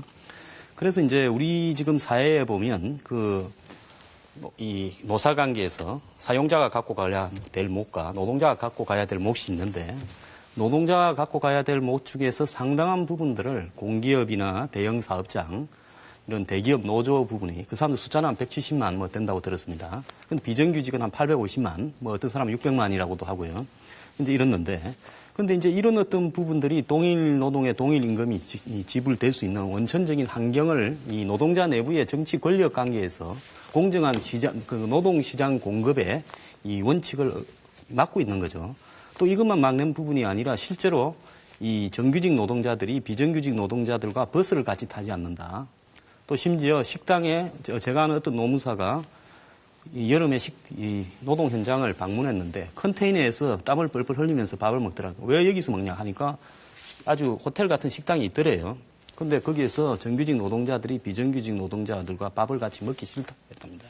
그래서 이제 이런 어떤 문제도 같이 지적을 해서 우리 사회에 예를 들어서 재벌과 또 남양유업과 같은 이 가진 자의 아까 말씀드린 을에 해당되는 대리점, 또 영업점 이런 부분과 또 노동의 문제를 동시에 이야기를 하지 않고 예를 들어서 재벌 문제만 이야기를 하든지 또 더 나아가서 대기업 문제만 이야기했을 때 다른 한 부분을 감추고 있다는 거죠. 그래서 이런 문제도 깨놓고 활발하게 이야기를 해야 될 거라고 봅니다. 예. 사실 너무 당연해지는 얘기여서 반복되는 것 같습니다만 우리가 이제 우리 다수 대중은 유권자이기도 하고 소비자이기도 하고 뭐 시청자이기도 하고 그렇습니다. 근데 그 성격이 명백하게 사회적 권력 앞에 을이라는 사실이에요. 그 을의 큰 덩어리가 시민사회 영역과 노조를 기반으로 한 노동계라고 이렇게 구분해 볼 수가 있을 겁니다. 사실 섞이지만 구분할 수 있는 거예요. 근데 지난 20년 동안 시민사회 영역은 굉장히 커졌는데 노동계, 조직화된 노동계는 오히려 계속 위축돼 있고요. 황장수 소장 말 맞다나 정규직, 비정규직 다툼으로 더 분열되어 있고요. 그다음에 거기에 붉은 이념이 더 씌워져서 옴치고 뛸 수도 없을 뿐더러요. 다시 말해서 을의 대표 집단, 국민 대다수를 점하는 사람들이 정치 권력을 가져서 의회를 통해서 자기 힘을 행사할 수 있는 가장 기본적인 통로가 막혔습니다. 그러니까 개인 단위로 너무나 투쟁화되고 극렬화될 수밖에 없는 근본적인 한계가 있는 지금 거죠. 그 황 소장님께서 지적하신 부분은 좀 구체화해서 말씀드리면 지금까지는 이 대기업과 중소기업 또는 업주와 대리점 뭐 이런 관계만 논의할 것이 아니라 어떻게 보면 같은 을의 입장이라고 할 수 있는 노동계 내부에서의 갑을 관계 그 문제도 좀 짚어야 된다는 취지의 말씀이셨던 것 같고요. 뭐 이 부분에서 혹시 더 하실 말씀이 있으신가요? 예. 제가 한마디 드리겠습니다. 예. 편의점을 예로 하나 들겠습니다. 예. 편의점이 2008년에서 2012년까지 숫자가 2배로 늘었고요. 매년 본사의 이익은 20% 이상씩 올랐습니다. 거의 이익도 그에 따라서 한 2배가 올랐습니다. 그리고 이제 그 숫자 자체가 늘면서 당연히 편의점 자체의 매출은 떨어지게 되고요. 그리고 그래서 이제 저희가 계산해 본 바로는 하루에 한 100만 원 정도 매출을 낸다 그러면 점주 본인이 뛰지 않고서는 손해가 나게 돼 있습니다. 본인이 그렇다 그러면 뛰어야만 어느 정도 100만 원이든 150만 원을 가져갈 수가 있는 현실입니다. 그러면은 지금 편의점 점주에게 일정한 부분을 주고서 너희 알바생들에게 급여를 잘 주라. 이렇게 이야기를 하는 것이 온당하지. 지금 아까 말씀드렸지 않습니까? 영세 자영업자한테 요만큼 떼주고서 뭐 큰 덩어리는 값이 다 먹고서 요만큼 떼주고서 너 비정규직한테 똑같이 지켜야지. 우리가 데리고 있는 애들 같이 똑같이 보장해. 이게 현실성이 없는 이야기입니다. 근데 이제 제가 그 부분에서 말씀드리는 건 그 비정규직 노동자가 지금 정규직 노동자의 46%밖에 안 된다. 임금 수준이. 그런 이야기가 있고요. 또 더 나아가서 실제로 이제 자동차나 몇 개 산업에 있어서는 미국의 그 생산성보다도 한국의 생산성이 한 30-40%가 더 높다라는 이야기도 나오고 있습니다. 이거는 어쨌든 뭐 재벌의 회장이 어떻게 할 수 없는 문제를 넘어선 문제들도 있어요. 그러면 이런 문제들을 제가 생각을 할 때는 진보 진영이나 사회개혁 진영에서 제기를 해서 어쨌든 가슴 아픈 문제고 가까운 부분이긴 하지만은 공론화시켜서 예를 들어서 사업자로부터 좀 더 노동자로 가야 되겠지만은 노동자 내부에서 나누는 몫에 있어서도 한번 보십시오. 네덜란드나 독일이나 또 스웨덴이나 전부 동일 노동 동일 임금 부분에 대해서 받아들이면서 연대 임금 제도를 채택하고 또 노사 평의회라든지 이런 어떤 노조 간의 관계에 있어서 지역 단위로 같은 업종에서는 같은 임금을 적용한다든지 이런 것들을 통해 가지고 사회가 성숙한 사회로 가면서 나중에는 그 노동자의 힘이 정당화되어서 대기업도 견제하지 않습니까? 그런데 사실은 우리나라에 노동자라고 그러지만은 노동자들 사이에서 거대한 벽이 있고요. 여기에는 또 정치적인 힘이 있기 때문에 누구도 쉽게 말을 하지 못하는 측면이 있어요. 그래서 이런 부분들도 성역 없이 이야기를 할 필요가 있다는 거죠. 저는 물론 아까 말한 그 편의점이나 또 대리점, 영업점에 관한 부분은 공정 거래가 돼야 된다고 동의합니다. 그런데 한편으로 또 이런 부분들도 시정하지 않고 우리 사회에 각과 을 문제가 예를 들어서 모든 것이 재벌 회장이나 대기업 회장에만 있다는 것은 아니다라는. 그 부분에 대해서는 제가 잠깐 말씀드리자면 선생님 의견에 저도 뭐 나름 충분히 이해할 수 있는 부분이라고 생각합니다. 그러니까 왜냐하면 응답을 해야 될 것 같아서요. 그러니까 우리 사회가 일종의 이제 양극화된 사회이고, 일본식 표현을 쓰자면 격차 사회인데요. 그러니까 사실 세 개의 격차가 있는 거죠. 재벌 대기업 대 중소기업. 그다음에 크게 보자면 우리가 흔히 뭐 사회과학에서 쓰는 자본 대 노동. 그리고 사실 세 번째 존재하는 게 정규직 대 비정규직일 겁니다. 근데 이런 정규직 대 비정규직의 어떤 격차에 대해서 아주 넓은 의미에서 포괄적 의미에서 이른바 진보 진영이 그렇게 이 적극적 관심을 보였다고 하기는 어려운 게 사실일 것 같습니다. 그래서 그런 저는 정당한 지적은 늘 우리가 아니 저는 도저히 이해가 안 되는 게 편의점은 동의하신다고 하셨잖아요. 아닙니다. 그러면 편의점 그것만 잠시만요. 그럼 김 변호사님 잠시만요. 김 변호사님 말씀 마저 듣고 정치적인 게 드리죠. 아까 그 편의점이 가맹본부의 이익은 이렇게 늘어나고 가맹점주가 어렵다고 말씀하셨지 않습니까? 그러면 누구 몫을 떼서 줘야 됩니까? 그 알바생들에게 지금 4,800원 요거 못 주고 있는데 누구 몫을 떼야 됩니까?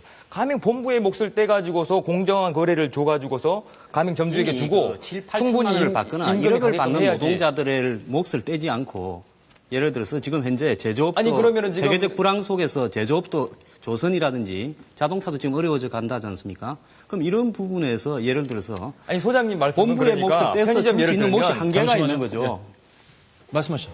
아니 지금 가맹본부에 있는 그 정규직 근로자들의 임금을 떼가지고 편의점 알바들 임금을 주자 이런 이야기십니까? 세계적으로 선진 복지 사회로 가고 또 노동자가 정치 힘을 가지기 위해서는 노동자 내부의 이 타협과 또 양보 이런 것이 없이 된 역사가 하나도 없습니다. 그래서 우리가 헌지 갈 때 보편적 복지를 하자고 유럽의 북부의 복지 사회를 이야기하면서 어떻게 이런 부분에서는 노동자의 부분은 건드리지 마자라고 이야기했습니다. 네, 잠시만 여기서 이제 정 실장님 말씀 듣고 드릴게요. 그러면 저도 잠시만요. 요 듣고 정리하죠. 예를 들면 이런 겁니다. 가맹본사가 이익을 많이 가져가고 그것도 이제 다 계약이 있겠죠, 그죠? 몇 프로씩 어떻게 한다. 가맹본사 이익을 떼가지고 가맹점들에게 주자. 아니, 그걸 왜 남이 얘기하죠? 무슨 우리가 깡패인가요? 우리가 로빈후드 놀이하는 겁니까? 다들 자기 사업을 목숨 걸고 하고 있다고요. 그걸 제3자가, 야, 너 돈 떼내가지고 여기 줘. 말이 된다고 지금 주장하세요. 예를 들면, 아까 얘기하셨잖아요. 가맹본부는 장사가 잘 되어서 사업이 쭉 늘어났는데 가맹점이 늘어나면서 가맹점의 개별 가맹점당 이익은 줄었다. 그렇겠죠. 그러면 그 가맹점도 이익을 볼 수 있도록 해서 하면 어떻게 하면 되겠냐. 가맹점 숫자를 안 늘리면 되죠. 그러면 지금 대리점 하는 사람들 다 10명 중에 5명은 덜어내라. 그럼 나머지 대리점은 장사가 잘 되겠네요. 그럼 나머지 5명 대리점은 어디로 가죠? 그러니까 그게 웃기는 계산이라는 겁니다. 그 경제 계산은 그렇게 되는 게 아니기 때문에 예를 들어 사적 영역에서 자기들끼리 목숨 걸고 사업을 하는 사람들끼리는 자기들의 계약의 영역으로 놔둬야 되는 거죠. 그걸 제3자가 그 사업 내용을 잘 알지도 못하면서 24시간 계약 영업하지 마. 그 지역은 밤샘 이동 인구가 많은 지역인데 지하철역 앞이고. 근데 그거 하지 마. 법으로 만들어가지고 사적 계약의 영역을 지배하고 간섭하고 그게 자기가 보기에 좋아 보인다는 이유로. 예를 들어서 아까 또 김호기 교수께서는 중소기업 대 대기업의 격차 이렇게 얘기하셨는데 그렇지 않습니다. 아까 원가 얘기 드리면은 그게 우리의 착각이라는 겁니다. 왜 그러냐면 예를 들어서 자동차 업체 같은 경우에는 전통적으로 소위 원가 후려친다는 거로 굉장히 비난을 들었죠. 그런데 그 원가 후려치기를 당했던 자회사, 협력업체들은 요즘 정말 좋습니다. 행복합니다. 왜? 똑같은 부품을 가장 낮은 가격에 공급할 수 있는 최강의 중소기업들이 됐어요. 그래서 세계적으로 도요다에도 납품하고 GM에도 납품하고 하는 겁니다. 그렇게 해서 시장에서 혁신이 일어나고 한국 자동차 산업이 점프를 하게 된 것이 그걸 예를 들어서 원가 관리를 하지 마라. 원가 후려치기를 하지 마라. 야, 원가 달라는 대로 주라. 그래가지고 어떻게 사업이 되나요? 예. 제가 정 실장님한테 될 수 없는 얘기를 자꾸 하시니까. 정 실장님한테 편하게 말씀드리자면 토론에서는 이제 부분과 전체를 잘 구별해야 됩니다. 그러니까 제가 드리려고 했던 말씀은 그러니까 양극화와 격차에서 일반적으로 다 받아들여지고 있는 것이지 않습니까? 재벌 대기업과 중소기업의 양극화는 그러니까 아니 그러니까 그 상식이 잘못되어 있는 겁니다. 그걸 일반적으로 받아들이고 있다고 주장되는 게 오류라는 이게 거죠. 부분에 의한 전체의 오류죠. 아닙니다. 그게 그러니까 마치 제가 예를 우리가 들어 뭐 우리나라 양극화가 이렇게 실제로 존재하는데. 이런 예외적인 중소기업도 있다 그러면 저도 전적으로 공감을 합니다. 아닙니다. 우리나라만 일반론의 양극화가 수준에서 존재하는 게 얘기를 한 겁니다. 아니고요. 그러면 우리나라만 저하고 의견이 양극화가 다르신 존재하는 게 겁니다. 아니고. 저는 양극화가 우리 사회에 대단히 심각하다고 보는 거고 실장님께서는 우리나라에서 양극화가 없다고 보시는 거죠. 그렇게 보면 좋습니다. 이건 뭐 양극화는 문제가 아니고요. 양극화 문제가 존재하는데 마치 우리나라만 지옥같이 제가 갑의 행보가 그런 표현도 쓰지 않았습니다. 보편적 우리나라만 그렇다는 얘기죠. 알겠습니다. 우리나라만이라고 쓰지도 않았습니다. 두 분의 생각은 그러니까 다른 사람 언어를 좀 정확하게 이해하고 우리가 토론에서 좀 전에 김갑수 선생님께서 그렇게 얘기하셨잖아요. 우리나라만 이상하다고. 알겠습니다. 지금 그 6분 모두 사실은 지금 어떤 그 보수적인 생각이나 진보적인 생각 이 진영으로 저희가 자리를 한 게 아니고 6분 모두 이제 개인적인 의견을 이 갑을 관계에 대해서 논의를 하고 있는데 이것이 이제 기업의 문제 또 그 대기업과 중소기업의 문제 뭐 프랜차이즈 뭐 이런 것들이 나오면서 좀 이해가 진전이 됐습니다. 두 분의 의견이 어떤 차이가 있다는 건 시청자분들이 충분히 아셨을 것 같으니까 그 정리는 좀 하고요. 예. 목숨 걸고 사업하는 중이라고 얘기하셨는데 그거 사실일 겁니다. 그런데 결과적으로 그것을 다른 각도로 프리즘을 대면 목숨 걸고 약탈하는 것과 다를 바 없는 상황이 벌어집니다. 그 개인 사업주들은 책임이 도덕적 가책을 못 느끼고 하는 행위지만 결과론적으로 그렇게 되는 구조가 있다는 얘기예요. 왜 지금의 현상 질서가 항상 옳다고 생각해서는 안 되냐 하면요. 우리의 경험을 한번 들어보죠. 1987년에 10월달 노동자 대투쟁이라는 게 있었습니다. 7, 8월서부터 10월까지 이어진 뭐 굉장히 큰 사태가 있었죠. 87년 10월에 노동자 대투쟁 때문에 나라 망한다고 그랬어요. 왜 그랬냐면 임금을 올려달라는 난리였거든요. 그때 보수 언론을 보면 지금도 한계 임금이기 때문에 기업들이 버틸 수 없다 그랬어요. 그런데 아주 짧은 기간에 노동자들 실질 임금이 3배 올랐습니다. 거의 1년과 2년 거치 기간 동안에 노동자들 실질 임금이 3배 올랐어요. 그리고 그 결과가 어떤 일이 벌어졌는지 한번 봅시다. 사회 안정화였어요. 기업들은 절대 망하지 않았고 아주 급진적인 그야말로 혁명 운동을 하겠다는 단체들이 사라지는 대신 시민단체가 그때 비로소 나타납니다. 이게 그 이후의 현상이에요. 왜냐하면 노동자들이 중산층화되기 때문에 그렇습니다. 아주 격렬한 투쟁보다는 사회 안정이 더 유리하다는 선택과 깨달음을 얻은 것이죠. 예. 당장 지금의 현실을 보시죠. 굉장히 짧은 기간 동안에 중간 계층이라는 층들이 거의 빈곤 계층으로 추락하거나 쪼그라들었어요. 그건 수치로 나오는 거예요. 누구도 그건 부정하지 못할 겁니다. 중소기업 수치가 얼마나 줄어드는지 고용률이 얼마나 줄었는지는 그대로 다 증명이 되는 거예요. 중소기업이 어디에 줄어들고 중소기업 고용이 어디에서 줄어들었습니까? 저도 얼마인지 숫자가 될 수 있는데요. 아니, 한국 경제는 굉장히 그러면 줄어들었어요? 양극화와 무관하게 아주 공정한 질서가 이루어졌다고 생각하시는 분이 있는지는 모르지만요. 우리가 아는 한국 경제 현실은 위기라고 느낄 만큼 불공정 거래와 중산층 축소, 그다음에 저소득층, 빈곤층들의 극심한 상황들, 그다음에 중소자영업자들의 현실의 벽들, 이런 것들이 큰 사회적 과제입니다. 그리고 그러니까 지금 그 과제의 일차적 책임을 재벌 대기업에 두고 있고요. 예, 김 시인께서는 그러니까 지금 계속 일관되게 아까 재벌 해체라는 표현까지 썼습니다만 이 모든 어떤 갑을 관계, 경제적 갑을 관계에 있어서 구조적으로 좀 책임을 져야 될 부분이 재벌이라든가 대기업이다라는 취지의 말씀을 그 얘기는 과정 중에 얘기였는데 거기서 얘기가 끊어져 버린 거죠. 예. 그러니까 뭐 그렇게 무책임하게 팍팍할 수 있는 얘기는 아니니까요. 기본적으로 이제 의뢰 정부였다면 이 문제는 노동계와 타협할 수 있는 여지가 있었을 텐데 여러 가지 상황이 복잡합니다. 그러니까 이거는 어떻게 하면 통로를 만들 것인가 하는 것인데 지금 정규재 실장님처럼 지금의 경제 거래 질서도 상당히 온당한 것이고 그럴 수밖에 없는 것이다라고 생각하는 분들이 계시는 반면에는 굉장히 부당함을 느끼는 수많은 사람들이 있어서 오늘 갑을 전쟁, 그중에 의뢰한 거를 얘기하고 있는 상황이에요.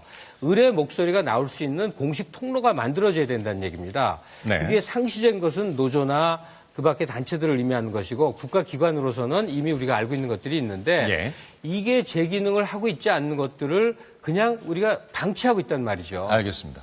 예.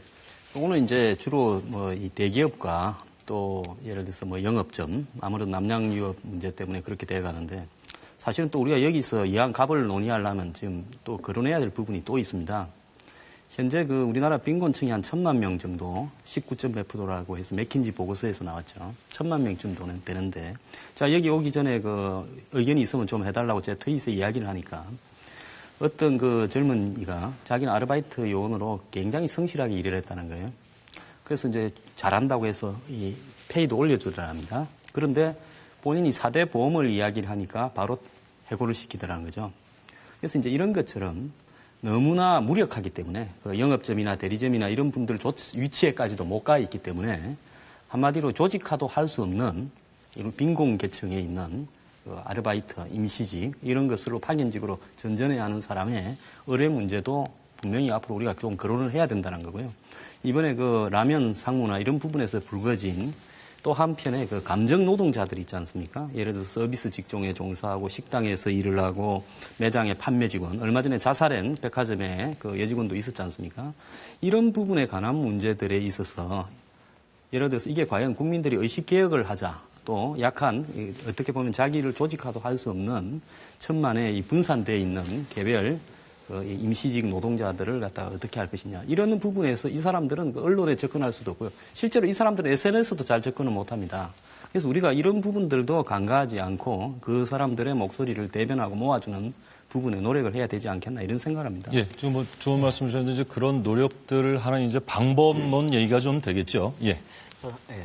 거기에 이제 이어서 좀 더 말씀드리자면 저는 이게 지금 뭐 대기업, 중소기업의 어떤 그 차원의 문제이고 또 누가 더 많이 이윤을 갖느냐의 문제이기보다는 우리 사회라는 것이 어떻게 보면 대기업부터 저 밑에 있는 국민 소비자 한 명에 이르기까지 유기적으로 잘 이렇게 연결되어 있는 구조 아니겠습니까? 그때 본다면 상대적으로 우리 처음에 모두 얘기했지만 상대적으로 갑과 을의 존재는 다 존재하고 있어요. 근데 지금 토론 진행 방식 보니까 결국은 그래도 위에 대기업이 더 불공정한 거래로서 더 많이 갖고 있는 것이 아닌가 해서 지금 대기업 이제 옹호 내지는 비판론이 지금 이렇게 또 사실 또 양극화 되면서 불거지는 경향이 있는데 저는 이렇게 봐요. 그렇다면은 공정거래라는 것은 그런 일종의 그 대기업부터 저 밑에 있는 소비자, 뭐 그 알바생까지 해서 이런 일종의 뭐 먹이 사슬이라면 먹이 사슬할까? 하여튼 먹이를 두고 하나의 그 경제 구조가 있다면은 어느 정도를 배분하면서 그러면 이득을 취할 것인가? 아까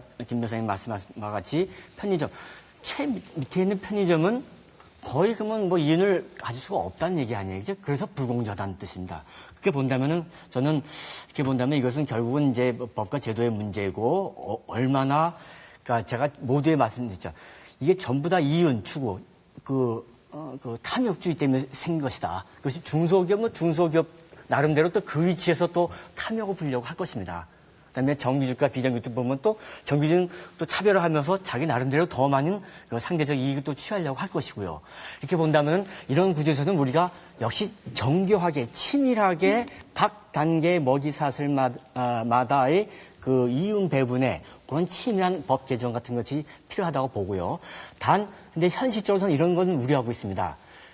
사실 대기업과 중소기업과 혹은 편의점과 알바생과의 관계가 과연 처음부터 공정한 계약서 쓸 수 있을까? 마치 아주 쉽게 얘기해서 우리가 연예 기획사 얘기 생각하면 돼요. 그죠? 노예 계약 한창 얘기 많지 않습니까? 그죠? 연예인 되고 싶으면 그래, 너 무조건 한 10년 동안 내가 99 갖고 너 1% 가져라. 굳이 이런 불공정한 거래가 없습니다. 그럼에도 불구하고 하니까 그건 시장 경제다. 이렇게 해보면 물론 할 말 없어요. 그렇지만 그래도 최소한의 연예인이 활동할 수 있는 만큼의 생존권을 보장하는 정도의 이윤 분배는 있어야 한다. 이래서 이제 결국 나온 것이 표준약관 아닙니까? 마찬가지로 저는 이렇게 결론적으로 말씀드리자면은 우리 대기업부터 저 밑에 있는 알바생까지 구조에서 좀 어느 정도 각 단계마다 표준화되는 약관. 이게 100% 시장에만 맡길 수 없는 상황까지 온 것 같아요. 지금 시장에 완전히 자율 경쟁으로 맡길 것이냐 아니면 개입을 해서 공정성을 확보해 줄 것이냐도 좀 뜨거운 논쟁거리입니다만 근데 하나 좀 여쭤보겠습니다. 그럼 지금 그런 어떤 먹이사슬 구조 속에서 적당량의 이윤 분배를 법과 제도적 장치로 좀 보장하자고 하셨는데 그게 법과 제도적 장치로 가능할까요? 어떻게 보십니까? 진짜 시장과 또 아니 그 얘기가 아니라 불가능한 문제인데 자본사에서 법으로 규정할 수 있는 문제가 아니고 불가능합니다. 그건 네. 아무도 모르죠. 그건 모르기 때문에 불가능한 것이지 의사가 있는데 안 되는 건 아니죠. 독일에 어떤 산업에 어떤 이윤율이 나고 지금 이 산업에서 예를 들어서 거래관계에 따라서 어떤 이윤율 구조를 만들어내는 게 장기적으로 지속 가능하고 성장 가능하고 말하자면 모두에게 지속적으로 이루는 시스템이 될 것인지는 아무도 알겠습니다. 모르는 것이죠. 저희가 지금 이야기를 하다 보니까 실은 오늘 이게 그 갑과 을과의 관계에 있어서는 문제점이라든가 어떤 구조 때문에 또는 어떤 문제 때문에 이런 갑을 관계가 좀 심각해졌고 원래부터 있었다고는 합니다만 또 이것이 최근에 불거지면서 그 을의 어떤 행태의 변화 이런 것이 또 가져오는 사회적 변화 또 이런 갑을 관계의 불공정성이라든가 만약에 일그러진 부분이 있다면 그 해소책이 과연 지금 기존의 공정거래법이라든가 경제민주화가 이제 경제적으로 좀 치우쳐지긴 했습니다만 해소책이 될 수 있는가를 저희가 좀 통체적으로 좀 논의를 해봤습니다. 이제 개선 구조 얘기를 좀 해야 될 것 같습니다. 방법론은 여러 가지가 있을 텐데 여러분께서 지금 6분이 각자의 시각에서 문제점과 현실을 진단해 주셨으니까 아마 개선 방안에 대해서도 견해가 있으실 줄 믿습니다. 이야기를 좀 정리를 해보겠습니다. 먼저 김철호 변호사께 드리겠습니다. 예, 일단 공정거래위원회가 종전까지 제 역할을 하지를 못해왔습니다. 예. 다시 한번 말씀드리지만 제 역할을 하도록 관심을 바꿔야 되겠고 국회에서도 좀 더 많은 예산과 인력이 가능하다 그러면 더 예산과 인력을 지원할 필요가 있는 것 같습니다. 그리고 현재 그 전속 고발제라든지 징벌적 손해배상 제도가 논의가 많이 되고 있는데요. 이 전속 고발 제도를 말씀을 드리면 프랜차이즈의 허위 과장 광고를 합니다. 이거 하면은 떼돈을 봅니다. 거짓말 해가지고 모집을 합니다. 근데 그거에 대해서 고발권을 공정거래위원회가 틀어주고 있어요. 방패막이에요. 가맹본부의 방패 역할을 하고 있는 거예요. 이거를 왜 공정거래위원회가 틀어주고 있어야 되는지 저는 이해할 수가 없습니다. 그래서 현재 공정거래위원회의 전속고발제를 완화한다고 하는데 중소기업청하고 조달청 이 정도로 완화한다는데 완화할 것이 아니라 그런 부분에 대해서는 사안의 성격에 따라서는 아예 폐지할 필요가 있다라고 이제 생각이 되고요. 그리고 이제 징벌적 손해배상도 지금 현재 3배 정도로 이제 국회에서 많이 논의가 되고 있고 하도급법에서 이제 이미 통과가 되어 있는 상태인데요. 이 징벌적 손해배상이 3배가 최고 한도로 되어 있습니다. 미국 법에서는 이게 자동으로 그냥 손해 입증하면 3배로 바로 가게끔 되어 있는데 이거하고도 많이 다르고 3배를 최고 한도로 해서 여러 가지 사정. 예, 정리를 부탁드리겠습니다. 예. 예. 이걸 감안해서 그 이하로 이제 배상하게끔 되어 있는데 이걸 가지고서는 현실적 불공정을 시정할 수가 없습니다. 남양유업 사례를 드리겠습니다. 남양유업 피해자들이 보통 3년에서 5년, 10년까지 손해를 입었는데 증거를 모은 거는 2개월, 3개월, 기껏 길어봐야 6개월입니다. 그러면 3개월짜리 자료를 가지고 나 3년 동안 손해를 봤는데 3배 손해 받아봐야 9개월 아닙니까, 이게. 그리고 이제 애초에 그리고 박근혜 대통령께서도 처음에 10배 징벌적 손해배상 이런 공약이 있었단 말입니다. 그래서 저희로서는 기대를 하고 있었죠. 그 정도는 최소한 되어야 현실적인 알겠습니다. 손해배상이 지금 되겠다. 저희가 이제 정리할 시간에 대해서 그 개선 방안을 듣고 있는데요. 지금 그러니까 뭔가 기존의 제도의 개선에 대해서 강조를 해주시면서 이것이 해결책이 될 수 있다라고 제시를 해주신 걸로 듣겠습니다. 황 소장님께 드리죠. 예, 결국은 그 국회에서 입법이 돼야 예, 법률과 제도로서 개선이 되는데요. 이제 대선이나 총선 때 보면 많은 공약을 합니다. 또 지킬 수 없는 무리한 공약도 하고요. 그런데 그게 이제 만약에 당선이 되고 이제 새 정부가 출범하거나 또 국회로 넘어가고 나면 그 과정에서 입법화되는 과정에서 왜 어떻게 입법화가 되고 왜 안 됐는가 하는 부분에서 국민의 시각과 너무나 벗어나 있는 부분이 있습니다. 뭐 로비도 작용하고 또 압력도 작용하고요. 그리고 또 이런 어떤 이 공정한 정의로운 경제가 이룩되지 않는 중요한 이유 중에 하나는 이 정치가 너무나 진영으로 대립해 있다 보니까 자기 진영의 논리에 따라서 말하지 못하는 일종의 도금화가 있습니다. 이건 손대면 안 된다는 거죠.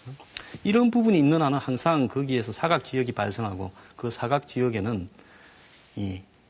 예를 들어서 누구도 개입하지 않으려 하는 부분이 있죠. 그래서 지금 노사정위원회를 다시 열어서 해야 된다는 게 이게 지금 암담한 상황 아닙니까? 그런데 여기서 아까 제가 말씀드린 것처럼 제가 수업을 하는데 학생들 중에 아르바이트 하는 사람 손들어라니까 많이 들더라고요. 그 최저임금 받는 사람 손들어봐라니까 최저임금을 못 받는 사람이 절반쯤 돼요. 아르바이트에. 그런데 걔들은 최저임금을 못 받았을 때 예를 들어서 무조건 제소를 하면 받을 수 있다는 내용조차도 잘 모릅니다. 어떻게 항의를 해야 될지도 모르고요. 그래서 이제 우리 사회의 그 법과 현실의 차이가 너무나 크고 또 공직자들이 법을 갖다가 실천하는가 또 예를 들어서 재판으로 갔을 때 과연 공정한 법 집행이 되는가 하는 부분에서 이 감시 체제가 제대로 잘 만들어져야 된다는 말을 하고 싶습니다. 알겠습니다. 지금 저희는 이제 마무리 발언으로 6분의 갑을 관계의 불합리한 갑을 관계의 개선 방향에 대해서 한 1분씩 좀 들을 수 있을 것 같은데요. 김갑수 씨께 드리죠. 얘기가 사실 경제 얘기로 좀 흘러간 감이 있습니다. 왜냐하면 모순된 경제 시스템이 안겨주는 갑을 문제도 있지만 사회적으로 관습적으로 문화적으로 있는 측면이 상당히 크거든요. 그 후자 부분 간단히 얘기하자면 시간이 짧아서 좀 개선 방안을 좀 말씀해 주시면 될 것 같습니다. 못하겠는데 개선 방향이라면 이거겠죠. 금방 개선될 수 있는 문제가 아니니까 할 수밖에 없는 얘기인데 경제 성장이라는 것이 있다고 한다면 그만한 사회 성장이 있어야 되는데 그 사회 성장이 지체돼서 생긴 거거든요. 갑을이란 계약서상의 관계인데 우리 식당 가서 돈 내고 밥 먹는 것도 계약인데 언니, 이모 이런 얘기를 합니다. 즉 친족 관계, 혈연적 관계로 사태를 이렇게 뒤바꿔서 더 많은 이득을 얻거나 더 많은 서비스를 받고자 하는 게 있죠. 이게 전 사회 활동 전체에 영향가 걸쳐져 있습니다. 아무거나 형님 이게 오랜 뿌리가 있기 때문에 때론 그로 인해서 인격적 대우를 못 받는 겁니다. 그러니까 우리 사회관계라는 게 거래에 의한 관계라는 너무나 당연한 자본주의적 질서의 기초에 대해서 교육이 일단 이루어져야 되겠고요. 다시 한번 처음으로 돌아갑니다만 부당한 것에 대해서 순응하는 것이 올바른 처신이라는 식의 이 사회 풍토가 개선되지 않는 한 우리는 영원히 봉건사회를 빠져나오지 못할 거라고 생각합니다. 교육과 사회풍토의 개선을 좀 강조해 주셨습니다. 현 원장님. 갑과 을의 문제는 뭐 영원한 값도 없고 뭐 영원한 의도 없다고 봅니다. 지금까지 토론한 바와 같이 상대적인 개념이고 또 여러 차원, 여러 국면에서 우리는 갑과 을이 동시에 될 수 있습니다. 근데 주로 이제 기업적인 측면에서 얘기하자면은 갑은 저는 그 상호주의 원칙, 그러니까 갑과 을이라는 상호주의 원칙 하에서 파트너십으로 인정하는 그러한 정신을 좀 갑이 가져줬으면 좋겠고 또 한 개 더 나가서 또 윤리 경영한 측면에서 보다 기업이 사회 공헌하고 사회 환원하는 그러한 의식을 좀 가져주었으면 좋겠습니다. 기업의 의식 전환 얘기를 지적해 주셨습니다. 김 교수님. 간단히 말씀드리겠습니다. 저는 이제 제도적 차원과 어떤 문화적 차원이 동시에 이루어져야 되는데요. 제도적 차원에서는 첫 번째로 정부가 공정거래위원회를 포함해서 법을 엄격히 집행하고 경제민주화 관련 입법 청원을 계속해야 된다고 생각합니다. 두 번째로 정치권입니다. 국회죠. 그래서 을들의 정당한 요구를 반영한 경제민주화 관련 법안들을 지체 말고 통과시켜야 한다고 생각을 하고 있고요. 세 번째는 기업계입니다. 우리가 흔히 재계라고 얘기하죠. 재계는 잘못된 관행을 바로잡는 데 앞장서야 합니다. 기업은 개인의 사유물이 아니라 공공의 소유물이라는 점을 좀 인식할 필요가 있고요. 문화적 차원도 김갑수 대표처럼 대단히 중요합니다. 법과 제도가 아무리 훌륭해도 의식의 변화가 이루어지지 않으면 이게 제대로 개선이 되지 않습니다. 여기에는 갑의 위치에 있는 사람들의 어떤 저는 일종의 자기 성찰 이런 게 필요하다고 생각을 하고 있습니다. 우리 사회는 결코 약탈적인 사냥터가 아니라 더불어 사는 공동체라는 점을 꼭 인식해 줬으면 좋겠고요. 더불어 덧붙여서 사회적 약자들의 어떤 권리의 어떤 그런 보호나 증진을 위해서 예. 언론의 역할도 대단히 중요하다고 생각합니다. 이 정도로 마치겠습니다. 알겠습니다. 예. 정 실장님. 사실 이 갑을 관계를 없애려고 하면 특권을 없애면 되겠죠. 특권 구조를 없애면 됩니다. 그런데 특권 구조를 주로 이제 정치가 쥐고 있죠. 정치, 법조 이런 데가 이제 특권의 생산지입니다. 우리 김 변호사께서도 법조에 계십니다만은 변호사 독점도 굉장하죠. 그 변호사들은 다 뭐든지 독점적으로 말하자면 정치는 뭐 어마어마한 특권을 가지고 있습니다. 정부가 지금 시도하려고 하는 것은 경제민주화라는 이름으로 시장의 약탈을 핑계로 존재하지도 않은 시장의 약탈이라는 명분을 내세워서 정치를 통해서 타인의 재산을 약탈하려고 하는 시도가 일어나고 있거든요. 이런 시도는 굉장히 좋지 않습니다. 그래서 오히려 우리 사회에 존재하는 특권 구조를 해체하는 것이고, 제가 마지막에 한 가지 격언을 얘기 드리면, 제가 한 번씩 가는 요리집에 옛날에 장원이라는 밥집이 있었어요. 그 집에 할머니가 아주 유명하신 분인데 정권이 바뀌면 쫙 사람들이 바뀌죠. 그 제가 물어봤어요. 정권이 바뀌니까 사람들이 많이 바뀌죠. 그렇지, 많이 바뀌었지. 그런데 밥 얻어먹는 놈은 다 바뀌는데 밥 사는 을들은 별로 안 바뀌어? 이렇게 얘기해요. 그러니까 사실 을이라고 하는 것도 보기에 따라서 복잡한 관계입니다. 그러니까 예를 들어서 너무 뭐 갑을이라고 하는 구조가 고정적인 것처럼 생각하는 것도 사실 그렇게 썩 좋은 사고는 알겠습니다. 아니죠. 그 6분의 문제 진단이나 바라보는 시각이 다른 만큼 그 개선 방향에 대해서도 다양한 시각이 나왔던 것 같습니다. 그 갑과 을의 관계는 뭐 6분이 지적하셨습니다만 우리 모두가 갑이면서 동시에 을이고 늘 갑이거나 늘 을일 수 있는 사람은 이 사회에서 없겠죠.